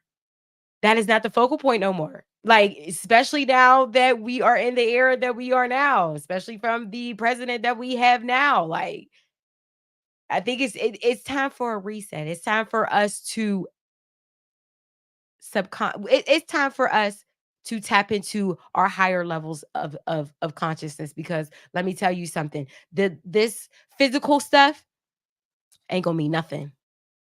It ain't gonna mean nothing. And let me tell you something, because I mean, like, y'all should know this. If you on social media enough, you should know that the federal government is trying. Well, are they? I don't even know how much progress they made, because honestly, I probably don't even want to know for real, but like the progress as far as making our currency digital and being able to control when and what we spend our money on, y'all. Let me tell y'all, we got to get out of this. It's time to elevate. It's time to get your mindset. It's time to tap into your higher consciousness, because let me tell you something. If you keep consuming yourself with the consume, You gonna be the one sitting there looking like, oh, but you know, but for real though, honestly, in reality, it don't even matter what president we have to keep it 100 because we don't need them. We don't need them. And I think that we gonna see that we don't even need these people. We don't need them. Like if we get when we get I ain't even gonna say if I'm gonna say when we get to the point where we come together and we rebuild ourselves, we will notice that we will notice it very well that we do not need them. And but here's the thing though, because we first have to we do have to start with our mindsets. You have to change your mindset. Like if it whatever it is, if you're going to start a business, if you're going to go to school, if you're going to get a degree, whatever whatever your soul's purpose is, that's what we need to get to. Like because once we are living in our soul's purpose, like nobody you're the materialistic stuff, the social media, like none of that stuff is really gonna matter to you no more. Like you're not gonna care because you are going to be self-sufficient. You're going to be self-sufficient. We are going to be able to be in a world where we are going to survive with just ourselves. Listen, y'all. I don't know. Is y'all really ready to wake the fuck up? I don't know. Cause like, and I ain't talking about like, you know, the I'm woke. No, I'm talking about like truly awaken, like your soul awaken, reaching that higher level of consciousness. Like, but I'm gonna tell you one thing. You're gonna have to heal first. That's one thing that you're gonna have to do. You're gonna have to heal. You're going you we gotta heal. We gotta heal. We see, you know, when she was on here and she was talking about all of the things that we endured, that we went through. Oh, there you go. Ah, there you go. I was just talking about you. And like she talked about, like, you know, you talked about so much of the things that we had to endure around, that we had to go through because we felt like we needed to be equal. Mhm. Like, but what I was saying was is that we have to heal from that. We got Okay. to heal from that. Like, you know, like it there's no past, there's no future. It's just here and now. So it's like that was we noted that as our history, but that was there. Like, what about now? What we gonna do now? How we gonna get through this now? Like, we have to stop being these puppet strings. Like, we got to stop being these puppet strings. But like, you know what? This is what I'm saying. Like, we gonna find out. We gonna find out. We definitely gonna find out. Everything happens for a reason, and we gonna find out why everything happens for a reason. So, like, and that's just kind of where I'm gonna leave it at because it's like, at the end of the day, listen. Now, oh, but you know what? I was talking about like the federal government, like turning our currency digital. I don't know where that's at. Do you? No, not really. I mean, I've studied it just a little bit for economic purposes. I mean, going digital really doesn't make a difference as far as like how it would be run and processed. It's just there would be no paper. I mean, we've pretty much transitioned to a digital currency at this point anyway, because with, you know, technology, who carries cash anymore? Um, Yeah. but as far as like the weighting and anything changing is the dollar, you know, America's dollar still would be considered the strongest, you know, as far as trading purposes. And that's it. Well, what about the other I don't know if it was a rumor or not, but you know, them being able to control your cash, like, you know, but wait, no, that did happen. Not here. Where was that? Russia? Where they woke up and all their money was froze. So like, you know, But they can do that now. I mean, banking systems and how many you got to think about it. You know, we're not thinking about it as a if you wake up and you know you have $100,000 in your account and it goes missing, but you can wake up and not have access to your card. You know, servers like when they well, say, didn't Chime do that? Did you see that yeah, stuff that happened with Chime? those things are real. So I don't think that's so much of a. I mean, it's just those conspiracy theories of how people are taking it and how they're observing it. Like I say, every time you go online to check your mobile bank account and it's frozen, or it'd be like, check back later, we can't help you right now. we can't help you right now. That's when I be like, God dang, we really run out. Well, we really run as a digital, platform.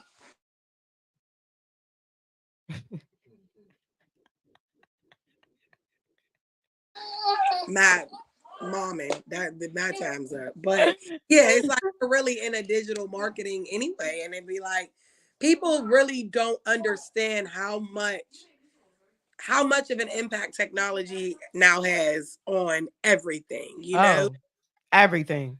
on both aspects. Technology is having such a moving at such a rapid, fast pace, but technology is also such a moneymaker. So it's not like we're not gonna buy into technology. We're gonna keep buying into it on every level, and that's where we stand. So like the only thing that like really concerned me with the digital currency was them being able to, have access to like, and like the way that they were saying it, they was talking about like, yeah, if they feel like that you didn't buy too much gas for the week, they'll cut your shit off. Like that was my whole thing about it. Like, but I mean, like, like with the bankings, like, so with me, like I only have one bank account. Like, yeah. I only have one bank account. Now, the reason why I only have one bank account is because I feel like one is enough. Now, okay, so like because like before you had like exited, I was talking about because like before you had left, you was talking about creating generational wealth. And I had said something about like, people starting to trust, getting life insurance policies, getting compound interest accounts, stuff like that. So like, buying assets, getting stocks, gold, silver, like, so it was like my banking account is primarily used to pay bills. Like it's not the direct flow of my money. So it's like I put money in different places, like, and I was talking about like, and it's so crazy because like I don't have stocks in my own, but I did buy stocks for my children. So like that's where I be like putting money into, like, so it's like the only the sole purpose of my banking account is just to pay my bills. But it's like, having other forms of money is basically where I was going with that. Like, like it's not like, like, but the thing about it is that if they really have the power to be able to cut you at any time, like why would you want to keep your money in there? I mean, but both ways, they have the power. I mean, the creators of what these digital platforms on every level, stocks, change, trends, and everything, have the power to cut off all of those things if they want to. The reason why they don't cut off stocks and investments and IRA accounts and all of those things is because it makes them money. I Mm. mean, so as long as they're making money, like I said, that's where you have to really realize that 1%, the rich elite, they do not care about social, economics, none of that. It's about money. So as long as they're making money, we're cool. As long as you're buying into stocks, think about it, if you buy into the Gucci stock, as long as Gucci's selling purses, whoever's buying them, they don't care because the stock is going to keep going up. Mm-hmm. But that goes into another thing, as far as like us buying into stock as Black people, that's also something where, challenging Black people is Black people ain't even ready to not do these things. Black people aren't ready to say, you know what, like, for example, a funny joke made before was we do like Buy Black Friday after Black Friday or whatever. We be like, we boycott. And then the next day, we tell people when we're going to do it, like, we going to buy black on Monday. So then we buy stuff regular, and then on that Monday we buy black, and then we go right back on Tuesday to buy regular stuff. It doesn't make a difference, like it's actually stupid. But buy black every day, but then you get the racial stigmas and the things that, well, Black people don't know how to talk to people. Okay, we get that. That's why I said Here's it's the thing though, because like, but that like just like, I mean, honestly, I just feel like we would just be so much further. Like, like we like not even like we could just be so much further if we just eliminate all of the physical things that are in our face. Like, like if we like just constantly thinking or like If we could just be like, you know what? We are better together than divided.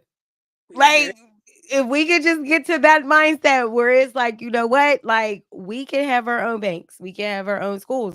Like, like, because I mean, honestly, the school system does absolutely nothing but teach our children how to be fucking workers. that's it. That's it. That's it. That's it. That is literally what our school system is in place for. So it's like when you really think about it, like sending our children to school, like what are we really doing? Like, do like like do we know how to grow our own crops? No, but you know what? We probably would have figured it out. I mean, we We would have figured it out. We would have figured out. figured out how to grow our own crops. We would have figured out how to fucking manage money. We would have figured out technology. But now, We are you would have did this. out though? Are you ready to figure it out now?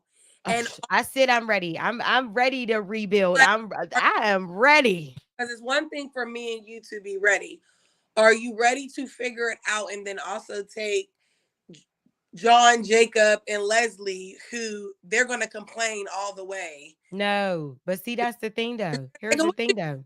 You got to take them with you because they are. No, no. See, here's the thing though. But here's one thing that I have learned. One thing that I have learned, okay, is self-sacrifice. Self-sacrifice is where you put yourself in a position where you put other people before yourself.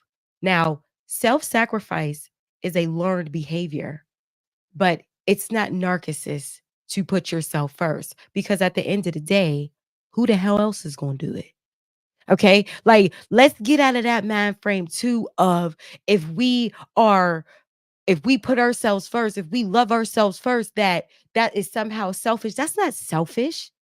That's not selfish at all. There's nothing wrong with you putting yourself first. I understand that you said that you took a cut out of your business for black people because mentally you felt like you like there was a disconnect or I mean like how you personally felt about it, but at the end of the day like you can't save everybody. And here's what I'm not going to do. I won't if you're not ready. Listen to me. Listen to me. Here's the thing though. If you got all right, so let's just say I don't know, you gardening fucking onions or something. I don't know. But okay, so you got all of these ones that's growing. All right, they're ready to come up out of the ground. So you grab them, and then you got this one stubborn one that just don't want to grow. You gonna take it off the ground or you gonna let it grow? That's a vegetable. So, I mean, I don't know. But I mean, like in reality, if you're probably gonna leave it in the ground and let it grow. Like I'm gonna just leave it there. I'm gonna let it grow. But when you talking about like people, like okay, yeah, come with me if you ready. But if you not, stay there. But You can stay there. that's what the problem is, though, because But see, I, here's the thing about it though, because let me tell you something. Let me just say this because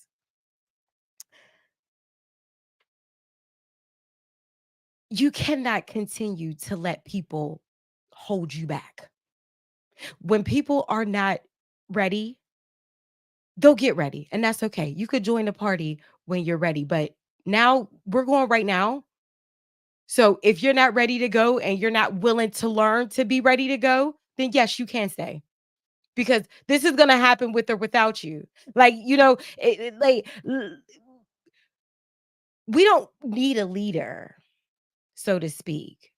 Okay. What we need is to be united because when we are united, we are all one. So there's no leader. There's not a person that has to be of authority. It's okay. We are just all going to work together. We're going to live in unconditional love and harmony, and we're going to work this out. And however it goes is however it's gonna go. But the naysayers, they're gonna hold you back. This is a known fact from anybody. If I'm 30 something years old, I've known people who have held me back, but I have let them. but when we talking about Black people being together in unity as a whole, I think that's where Black people miss it when they say these things that have been conditioned for us to say, where are you going? What is the mark? Where is the direction? Like I said, if human treating people as equal is here, that's what it is. It's here. If we're here, it doesn't matter if John's here, Michael's here, Talea's here. If we're trying to reach here as a unit, then we gotta pull up everybody to reach here, no matter what it takes by any means. And that's where Black people have become conditioned because, like they say, for me, like I took a pay cut. Did I want to do that for me? Heck no. I was good. My family's good. My kids are good. But what is the point? Like I tell people now, it wouldn't have meant anything to me to reach my next $1,000,000 when I thought about everything that I worked so hard, because who got me there was Black people. So it meant nothing to me. Is the money great? Absolutely. But did it mean anything to me when I had to be there by myself? I even say that now. I'm at a level in my life where I'm kind of in a space where I can't be friends with this person, but I'm not friends with this person because of where I'm at in my life. And that's all economics and sociology and even my mental, of everything that I know in my brain. But who cares? Because I don't want to tell white people about politics. I don't want to let them know everything that I know. I want Black people to hear it. So then I got to let them be mad. I got But to what if let, they don't want to hear it? but What if they don't want to hear I it? that when they were boycotting and all these changes that they were making, we'll go back to Harriet Tubman. That's why she took multiple trips. Every time it was her risking her life over and over, over and over and over. She kept going back until everybody that was able to go went. And then that's But when, they wanted to go. but I don't think you think everybody think they want to go. If you ask a Black person right now, do you want better for yourself? They're gonna say yes. It's when you're in the moment. What is better? That's when they be like, well, can I take my shoes? Can I take my food? Can I take? No, you can't take nothing.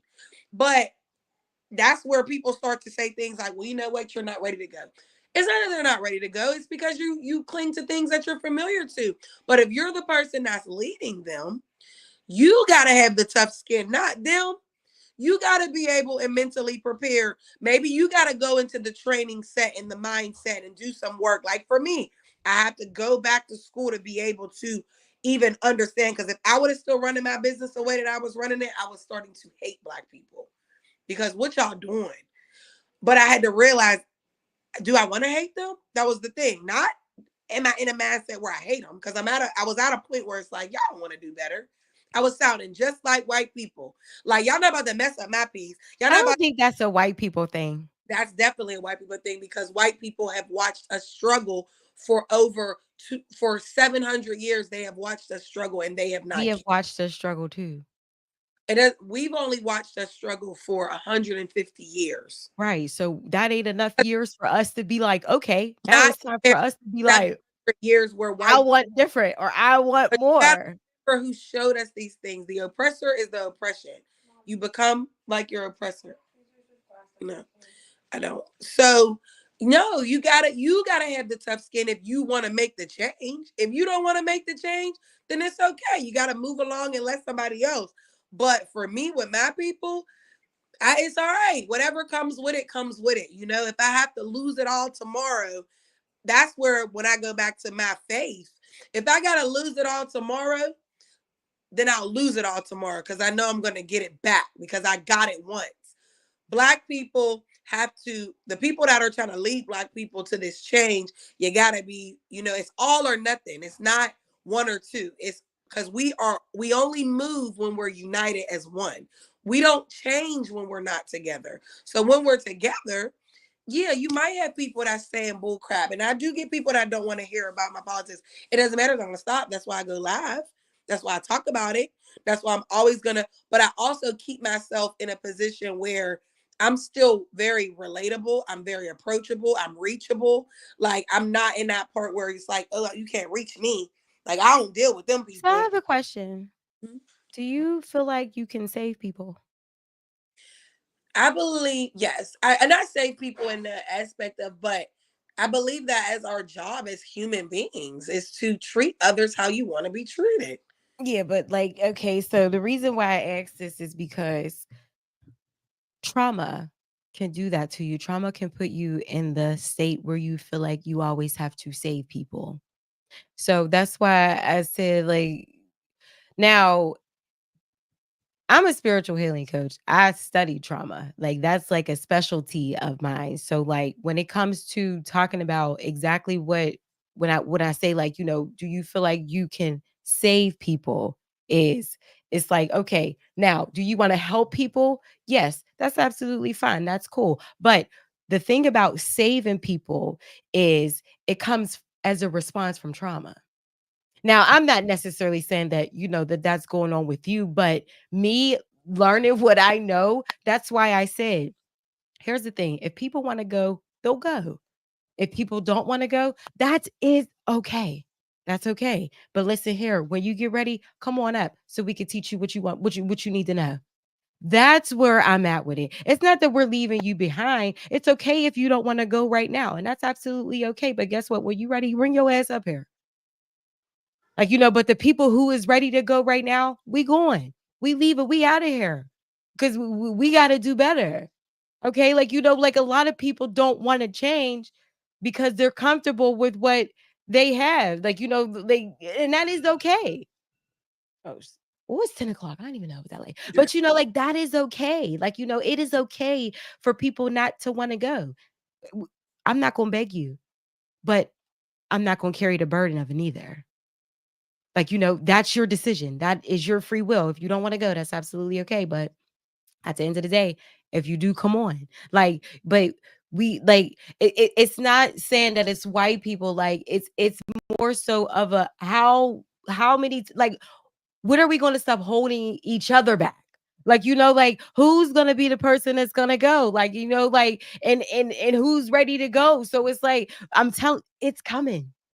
It's coming. And it's So like going and where, like, and when we talk about where we're going, where are we going? Are we staying in America? Okay. All right. So when I say going, as in, I'm talking about like your mindset.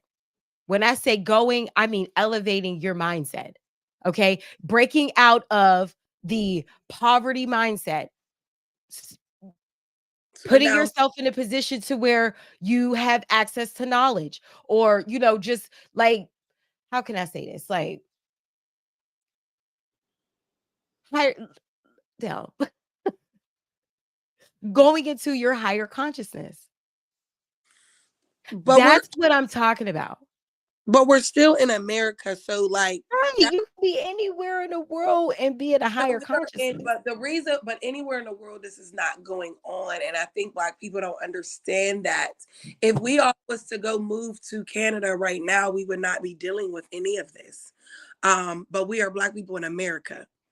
That's just what it is. We are Black people in America. So if we want to stay in America, then we have to think about what are we doing. Should we revolt in America? Absolutely. Should we?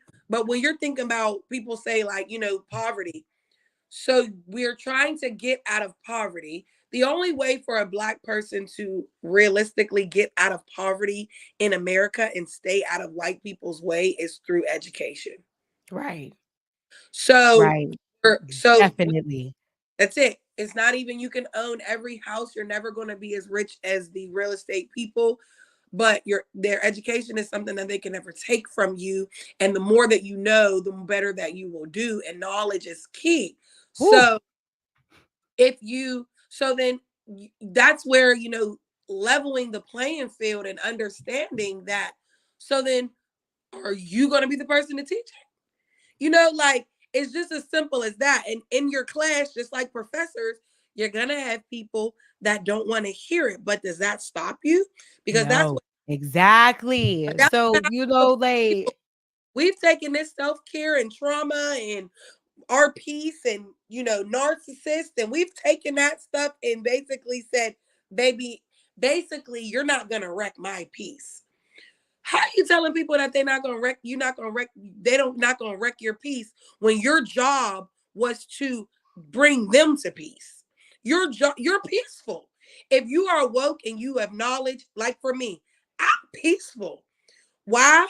Because I know these things. I know what's going on. I'm woke. It doesn't hurt my feelings or make me feel less or make me want to stop because somebody like Diamond, I don't want to hear that. You know why? Because you're going to hear it again and again and again and again. And I'm going to say it again and again. And you're going to listen and you're going to listen. And that's what it is. Because this is what it is. You can fight me against it. You can say I'm wrong, but I'm never going to give up on my people because I am one of my people. And I know what I'm able to do. So I know you're able to do it. Um, and I know that there were parts in my life where I wasn't woke. I didn't understand what was going on.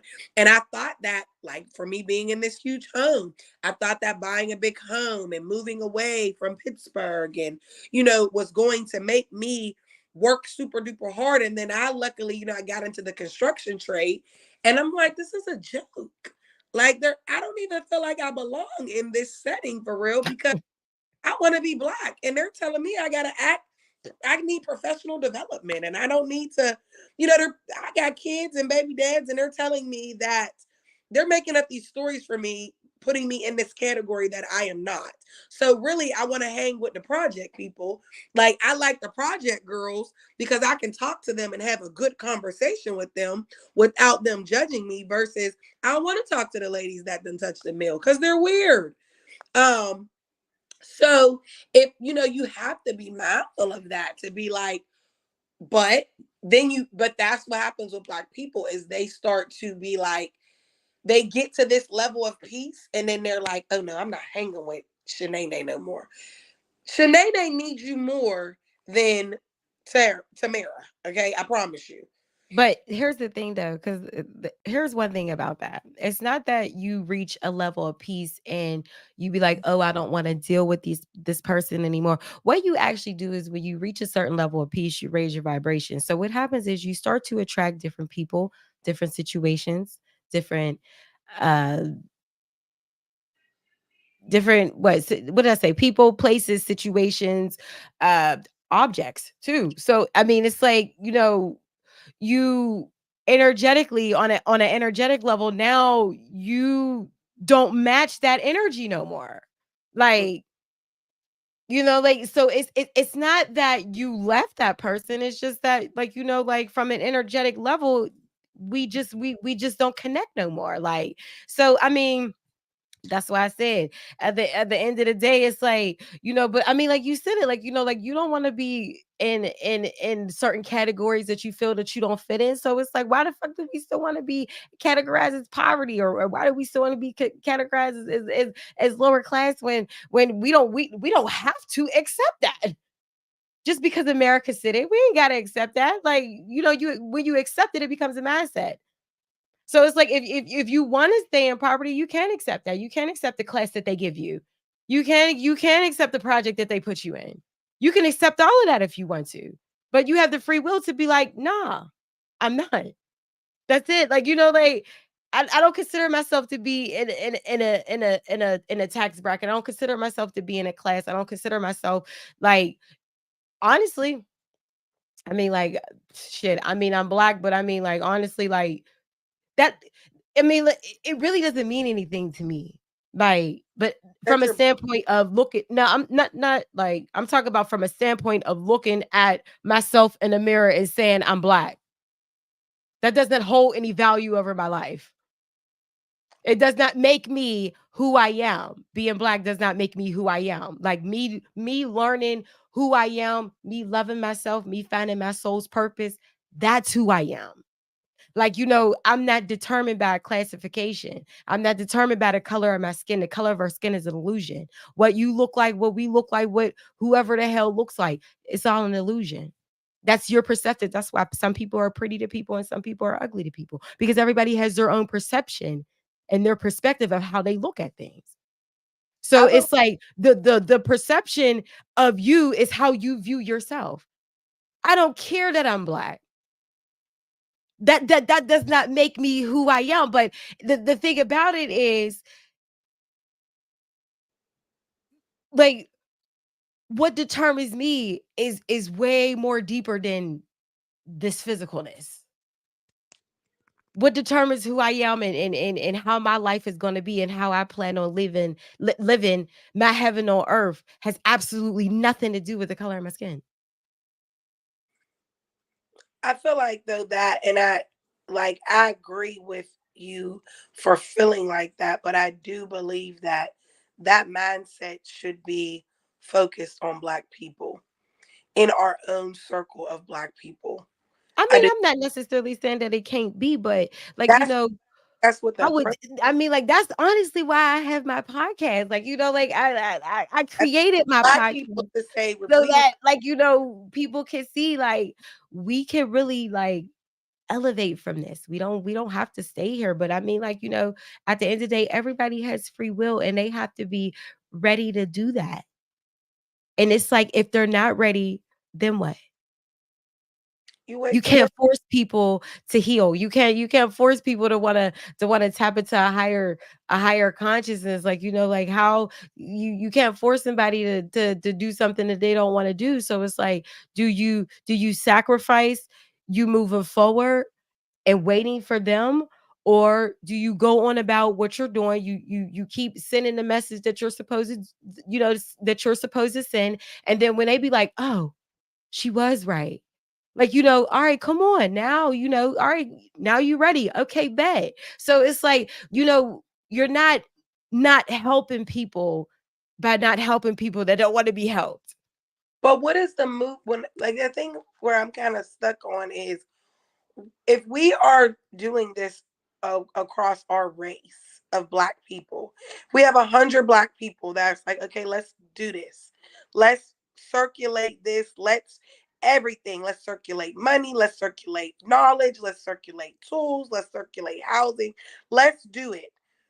Then there is no, if we're really going to do it that way, then there is no there's nothing to really judge, or there's no categories. It's just us helping each other.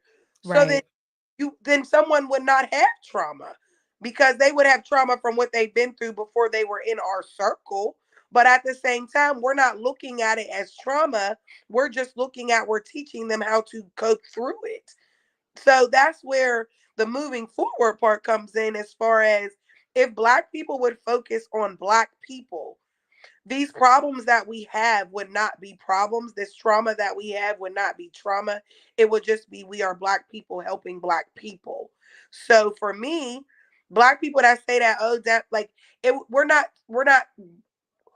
trying to get to a peaceful setting. What we're trying to do is live and coexist together in harmony as one, as Black culture in America, where we are not welcome. We are doing our own thing. So we are feeding each other. We are helping each other. We are That's it. So if needs John needs pizza, we're making John a pizza.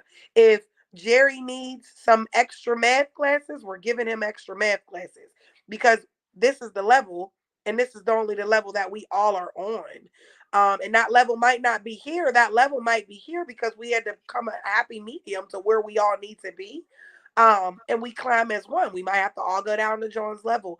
I mean, that's how I look at Here's progress. how I look at it, though, because we can always start up here. This is where we can all start. Okay, you can physically be right here, but your mindset can be right here. And like, what I mean by that is, if you start retraining your brain. So let's just say here. As a matter of fact, this is all right. So if tomorrow you start feeling discouraged and you're like, I'm not worthy of this, like, this isn't me. Like, if you start telling yourself that, then that's how you're going to start operating. That's what your reality is going to start becoming. You're going to start being not worthy. You're going to start not wanting to do whatever it is that you want to do. if you are telling yourself, you get up every day, you tell yourself, yeah, I might be a little tired, but I gotta, I gotta handle my business. This is what I'm gonna do. Like, you don't let fear, well, I mean, like, I can't necessarily say that, but I'm pretty sure that, like, fear isn't an option. And it's like, because I know, like, if I fear coming, it's like, we ain't even about to do that. Like, we ain't even about to do that. Like, you're better than that. Like, so it's like how I said is you can think like a millionaire and still be here. So like when it comes to as to what it is that you really want to do or where you really want to elevate to, you can already be that. So I mean, like if you tell yourself every day for a year straight that you are a millionaire, you think you ain't gonna be one. But by the time that year is over, but if you tell yourself you're depressed, if you tell yourself that you're stressed every day for a year, what do you think how you think you're gonna be? I don't agree with that because I don't. That's not helping. That's not help. That's not where we're at today. Yeah, That's that's not, but that's where we need to be. No, but that's not. We're not going to be there because we, as a unit, have to help each other. So nobody, unless we have, if there's 10 of us, if we have 10 million, then yes, everybody's a millionaire. But we can never. That is a capitalism oppression state that we have been conditioned to think that we have to be here in order to be humans. We do not have to be anywhere to be humans. We have to love, live, take care. That's it. That's why when they say the best things in life are free, if I got my kids and they are fed and we are happy and we are loved and they are educated, that is all I need. And the reason Right. so there's no monetary amount on that. That's Okay, so when I say like Well, no, I'm here, saying as far as like the yeah, mindset. because it's like like you said like $10 million. If we all have $10 million and the million is like we all have $1 million. No, I'm not talking about like 10 of us. physically. Like this is like a mental standpoint. So it's like what I mean by like you can be operating mentally as a millionaire, but still not physically be there. That's what I meant. That's what I meant by that. So I kind of think I But don't know if you that doesn't that mindset does not help you economically. You can't provide off of a mindset. You what can't makes you think that? because you can't because I mean I can go to the store right now and say I am very peaceful. My mind is great. I know how to control myself. They're not going to give me food. You Well, no. right. I'm You not have to saying make that. Like that. that's two different things though. No, but what I'm saying as far as black people, where we're at now, where we are at, where people want us to work together, you want us to change, you want us to be one. So you have to take in account of what that means. So we want to educate each other. We want Right. to show each other how life skills. We want to pour into each other. We want to create programs and politics and things within our own self. We want to monitor ourselves as a community so that we do not need, we want to create a wall and a circle that we don't ever have to ask white people. That's it. We want to make something so strong amongst each other that white people, basically, this is what white people will do because this is what will happen with economics. White people will then say, can we bow down to y'all now?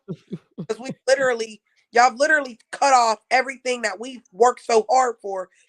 That's where black people, but black people have to understand in order to get there, you have to understand that this means we are not competing with white people.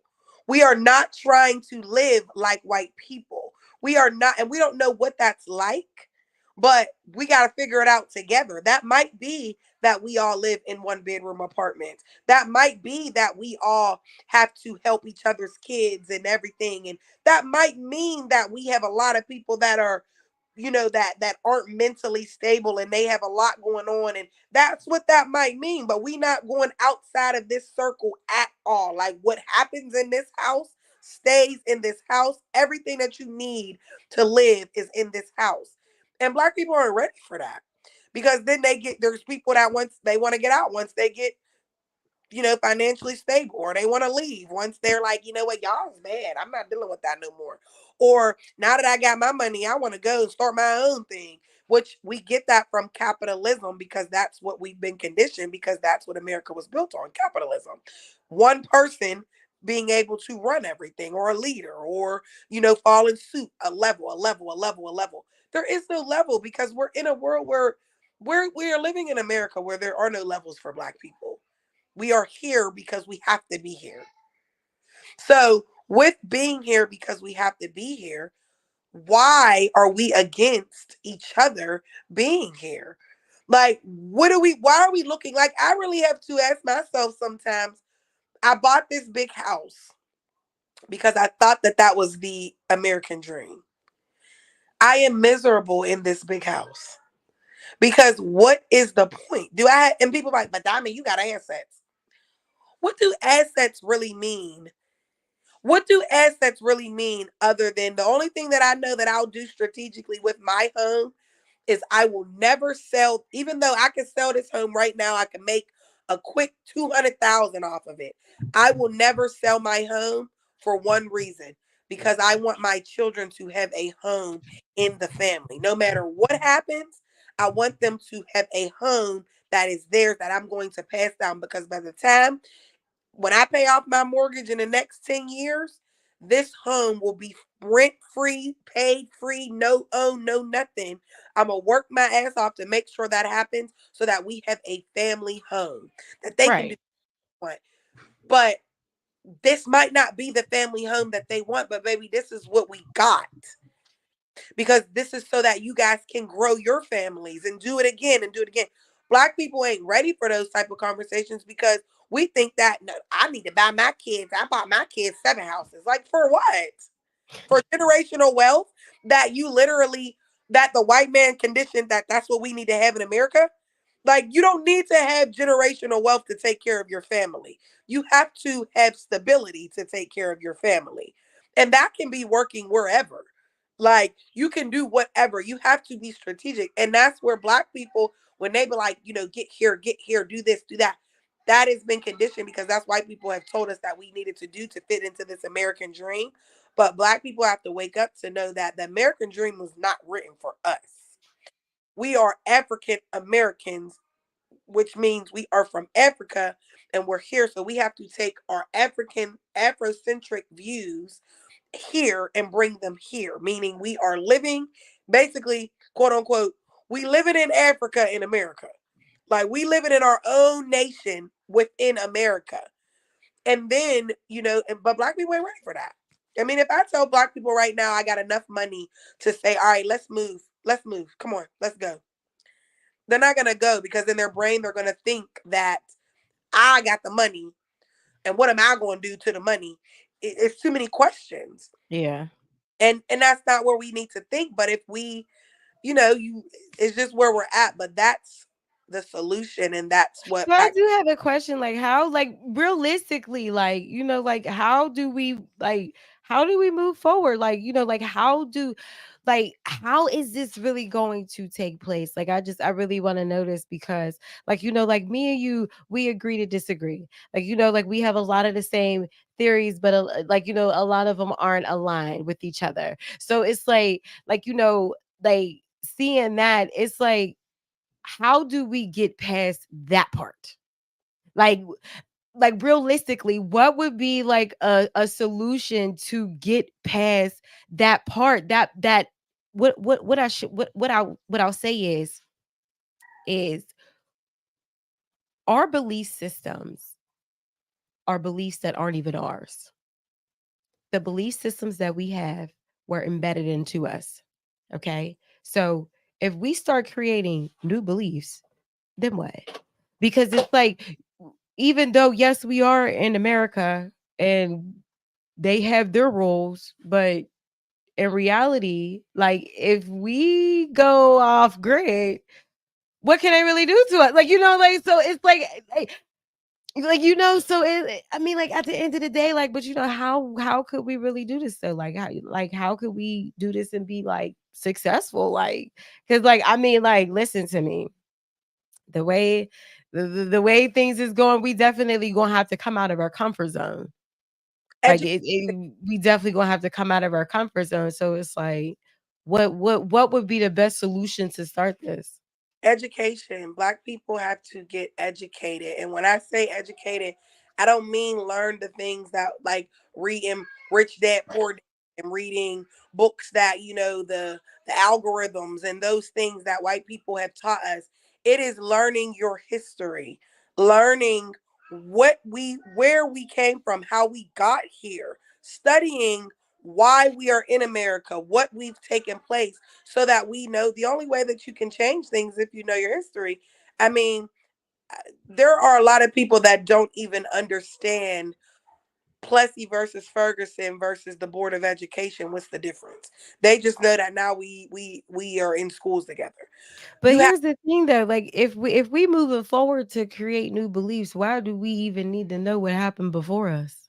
because that's how you change history. You cannot change history. You cannot not rep. That's why history repeats itself, because nobody is studying history.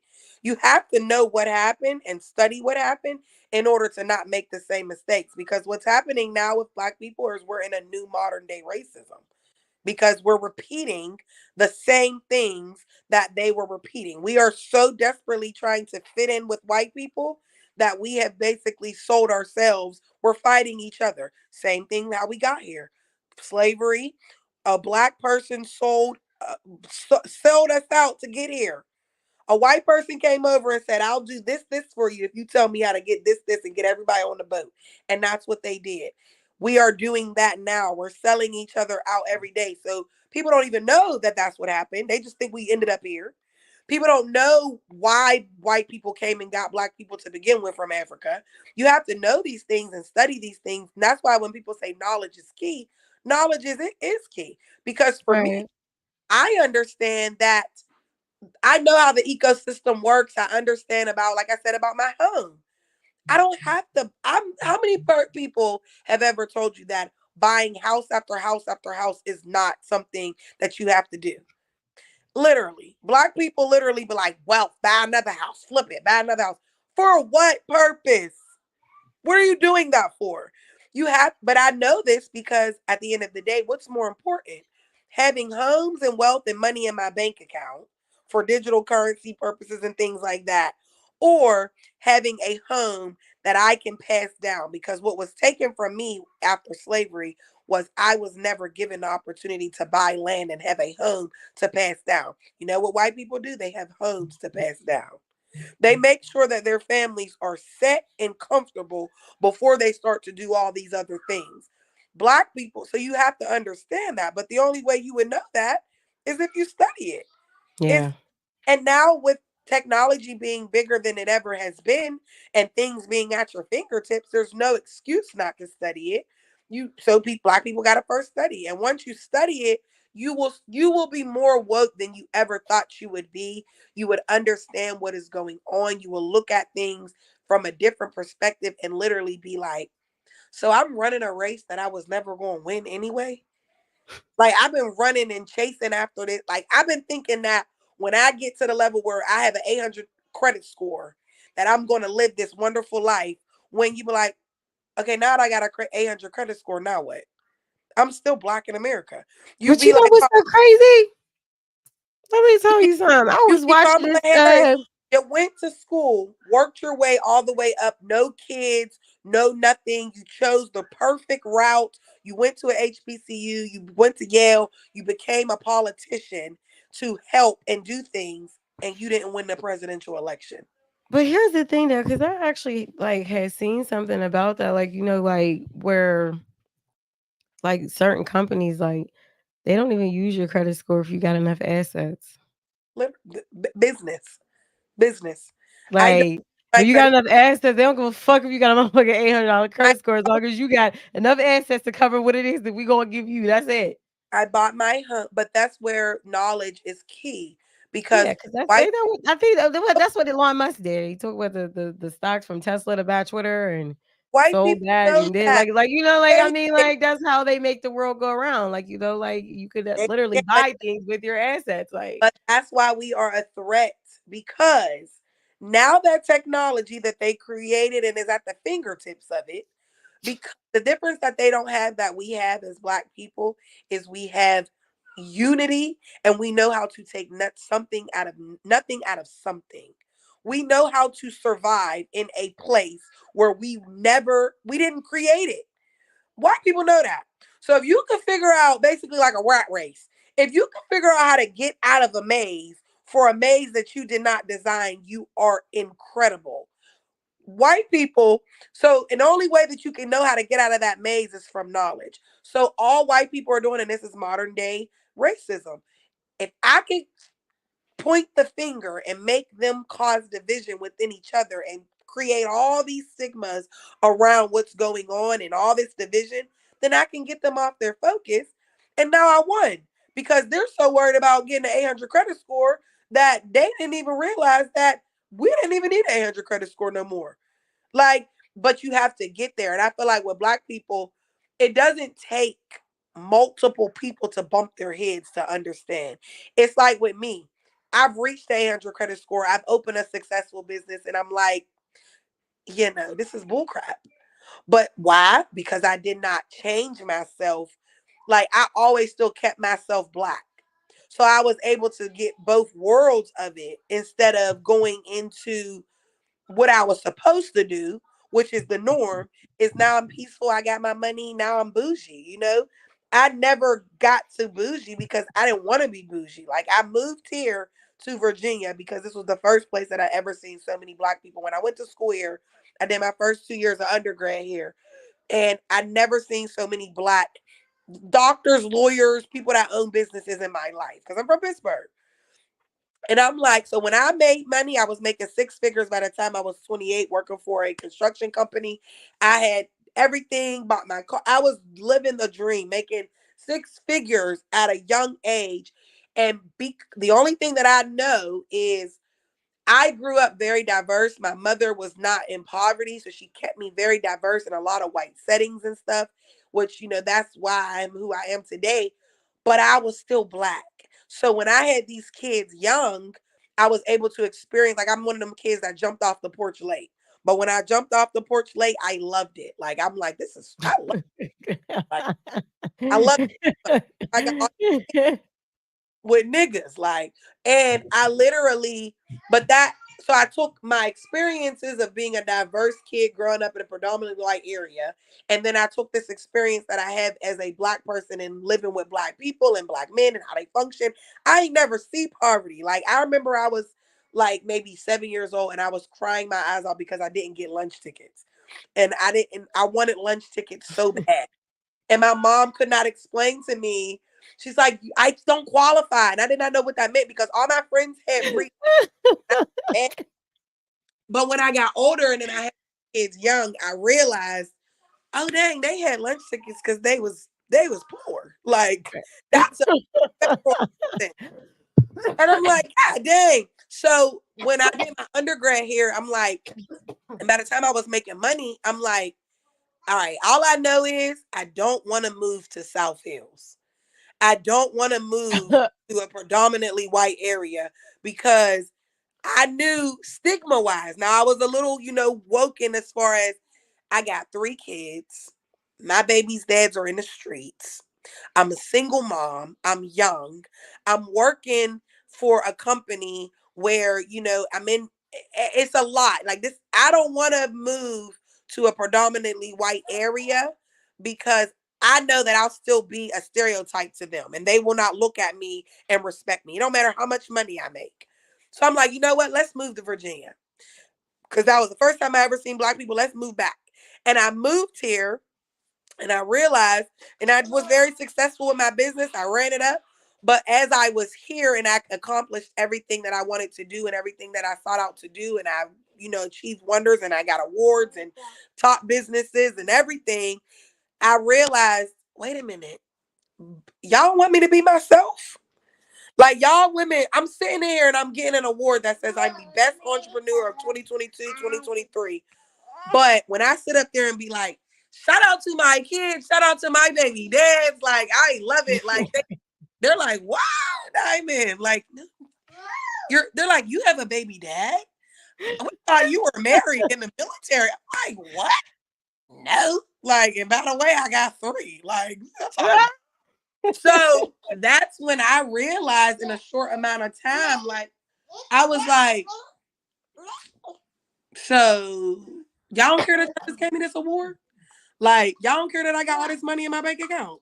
Y'all still want me to change? And it wasn't white people that were telling me to change. It was black people.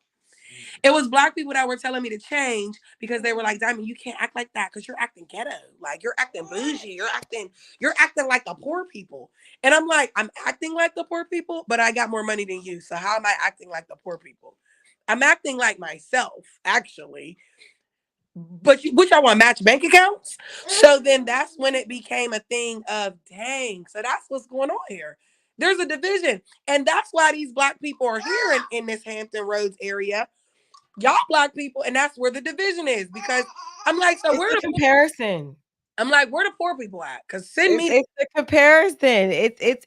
It's the comparison. and that's what It's you have to add, always gonna be the comparison. Nobody can be happy if they're comparing herself to this right? person, to that But person. who are you comparing yourself to? Because listen, like with this racial election, you are comparing yourself to who?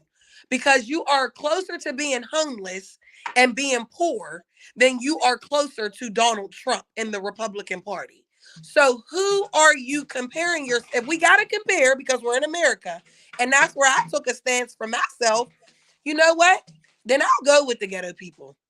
If I gotta turn down opportunities to go with the ghetto people because that's where I need to be, then I'm okay with it. Because you know why? There's more black people in the ghetto than there is. There's one, two, skip a few in this popular room, and then you got the bougie black people, and then you got the white people. And when I would challenge the bougie black people to say, "Well, who we gotta act like? Who's the poster child?" They'll show me a white woman.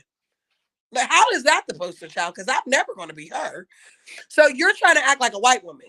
A white woman told you that that's how you have to act when you get money. That's what you're telling me. But I got money, so I'm proving you wrong. So you know what? It don't even matter. I'm not gonna worry about that anymore. I'm gonna take my talents and I'm gonna go back and help the people that I love, which is black people. Because even if they give me a headache and a hard time, which they do, and they drive me crazy and they don't want to change and they're complacent, and they're okay in their oppression. But it's about the cause and it's about what I've realized is I don't want to be with y'all because it means nothing to me. I'm never gonna be white ever. I'm never gonna be as rich as them. I'm never gonna be in the same category as them. I'm still gonna be like I was little Diamond growing up on a white street. And when I would go to school with braids in my hair at an all white school, they would be like, Diamond, your hair is so nice. How did you change that up? And when I was like, Yeah. talk about. And then they would say things that I didn't know when I was younger, but now that I'm older, I understand. They were classifying me and they were asking me those questions because they were most comfortable with me. And I don't want no white people to be comfortable with me. I don't want you to be comfortable with me because I'm black. Don't get too comfortable with me thinking that I'm like you because I'm not. And that's where, my life as far as what happened and why I believe that education is key because you have to be diverse. You have to. I give shout outs to my mom all day because the programs that she put me in, I was able to see how white people and other races function to help me as I got older. So the setbacks of like having kids young, those things didn't really set me back because I knew how to get out of them because I seen white people that had babies that was young and how their parents had them homes that they were able to live at their mom's homes for years. Black people don't be having that because we don't even have a home. We living in a one bedroom with our kids and then our daughter have a baby and then we don't have no more room. So then our daughter got to move and now she's on welfare and it repeats the cycle. So like here's how I really feel like that I think that like black people are going to be able to like elevate and like get out of this is like you have to lead by example. So it's like they have to see it. Like you're just gonna have to see it. And it sucks to say that people just can't be like, you know what, we believe in you and we're just going to say fuck it. We just going because this right here ain't working for us. So we just gonna do that. But it's okay. Like they just have to see it first. And that's absolutely okay. But I mean, like shit, listen here. I'm I'm ready. Um, well, I think even with this call, I mean, you voted for Trump, I voted for Kamala. We were able to have a conversation, figure out like-minded solutions. People need to see that because Yes, it doesn't matter. yes. It matters who you voted for, but it It does does. not matter as far as, okay, now we have a plan. I know you messed up. I messed up. We voted for opposing parties, but let's move forward and make sure that we're bringing people along for what we're doing. And that's half the battle. That's Yeah. fighting fight in a way that we could do this together. Just like I said on my post earlier, with the women, with Kamala Harris winning the popular vote as far as women, black women, it shows that black women, bougie black women, poor black women, hoes, whores, virgins, everything, they all voted for Kamala. So if black women can do it, then black people can do it. Because I've been in rooms, like I said, where the bougie black girls is terrible. The bluesy black girls do not like for me to come to a podcast with a fitted cap and hoop earrings. They tell me that I don't need to cuss on a podcast because I'm showing black women are angry and I'm showing that black women are, ghetto, and I be like, well, we are angry. I mean, and we are definitely a lot to deal with. We're black women. But and so are you, because I seen you lashing out when your man cheated on you. But okay, you have a degree, so I get it. Why you're not gonna act like that in public. But that's why I'm so transparent on my social media, because everybody has heartbreak. Everybody has problems. Women need to hear that it's okay to leave that man. Women need to hear that it doesn't matter how many times you start over, start over. They need to hear that you can Yeah. have 4 kids by 4 men and still be a successful boss woman like myself. Who cares about that stuff? But Yeah. it takes a courageous person to not care about those stigmas, and not caring about those stigmas, honestly, I think when people are like, well, why don't you care? It is because I've been in the room with white people that honestly, they don't care. Look at Donald Trump. He does not care about what he says. He does not care about what he does. He can say the most disrespectful thing. You know why? Because he pays his own bills. He, he don't need nobody. So when you get to the level of you are comfortable in yourself and what you do and your stability and you're taking care of your situations, can nobody tell you nothing. You can Right. act however you want, but that doesn't mean that doors aren't going to close. And as a black female or a black male, yes, doors are already been closed. So there's some doors. That's the difference between a white person and a black person. There are doors that are closed for black people that are never going to be open. So like you said, there's no reason for us to try to open them. Don't try to open that door. It was never going to be open for you. And when they were going to let you in it, it was strategically because they wanted something out of you. So don't even try to open a door. Just be yourself, authentic yourself. Black people have problems. People have problems. All people have problems. We're humans. I just said it, but like you were, I don't think you was on her when I said it. Like I said, in order for us to do this, like we have to heal. You have to heal. That's it. Like you gotta heal. You gotta start somewhere. So it's like if you don't want to help yourself, then I mean, like but you gotta start somewhere. So I mean, But that's let's just close how I this feel. out because my baby is Yeah, losing. because I'm like, it's like 2 This was hours. Like, great. It was well, good. thank you so much for being a guest on my podcast, and I absolutely appreciated it. Like, you know, like, and just like you said, like, it's healthy for us to show that we can have a different opinions and still have this healthy conversation to where, oh yeah, we might not agree with everything, but listen, we're all here for the same purpose. We fighting the good. Okay, like it has to happen, like and it's gonna happen soon. But I mean, like like this conversation was definitely needed so that people could see like his girl. It's time for us to wake the fuck up. Yes, absolutely. All right. Well, thank you so much. And again, you have yourself a wonderful night, You- dear. Good night. Thank you. All right, and thank you guys for watching. I know that was long. That was two hours. But like like listen, y'all. It's just always healthy to see a different perspective. Like like, and I mean, like at the end of the day, everything it boils down to you. Like, when you are ready, when you are are willing to tap into your higher level of self, of yourself, of your consciousness. Damn, what the hell, I've been on here too long. So I'm gonna go ahead and exit out. You guys have yourself a wonderful night, and thank you all for viewing. Ciao.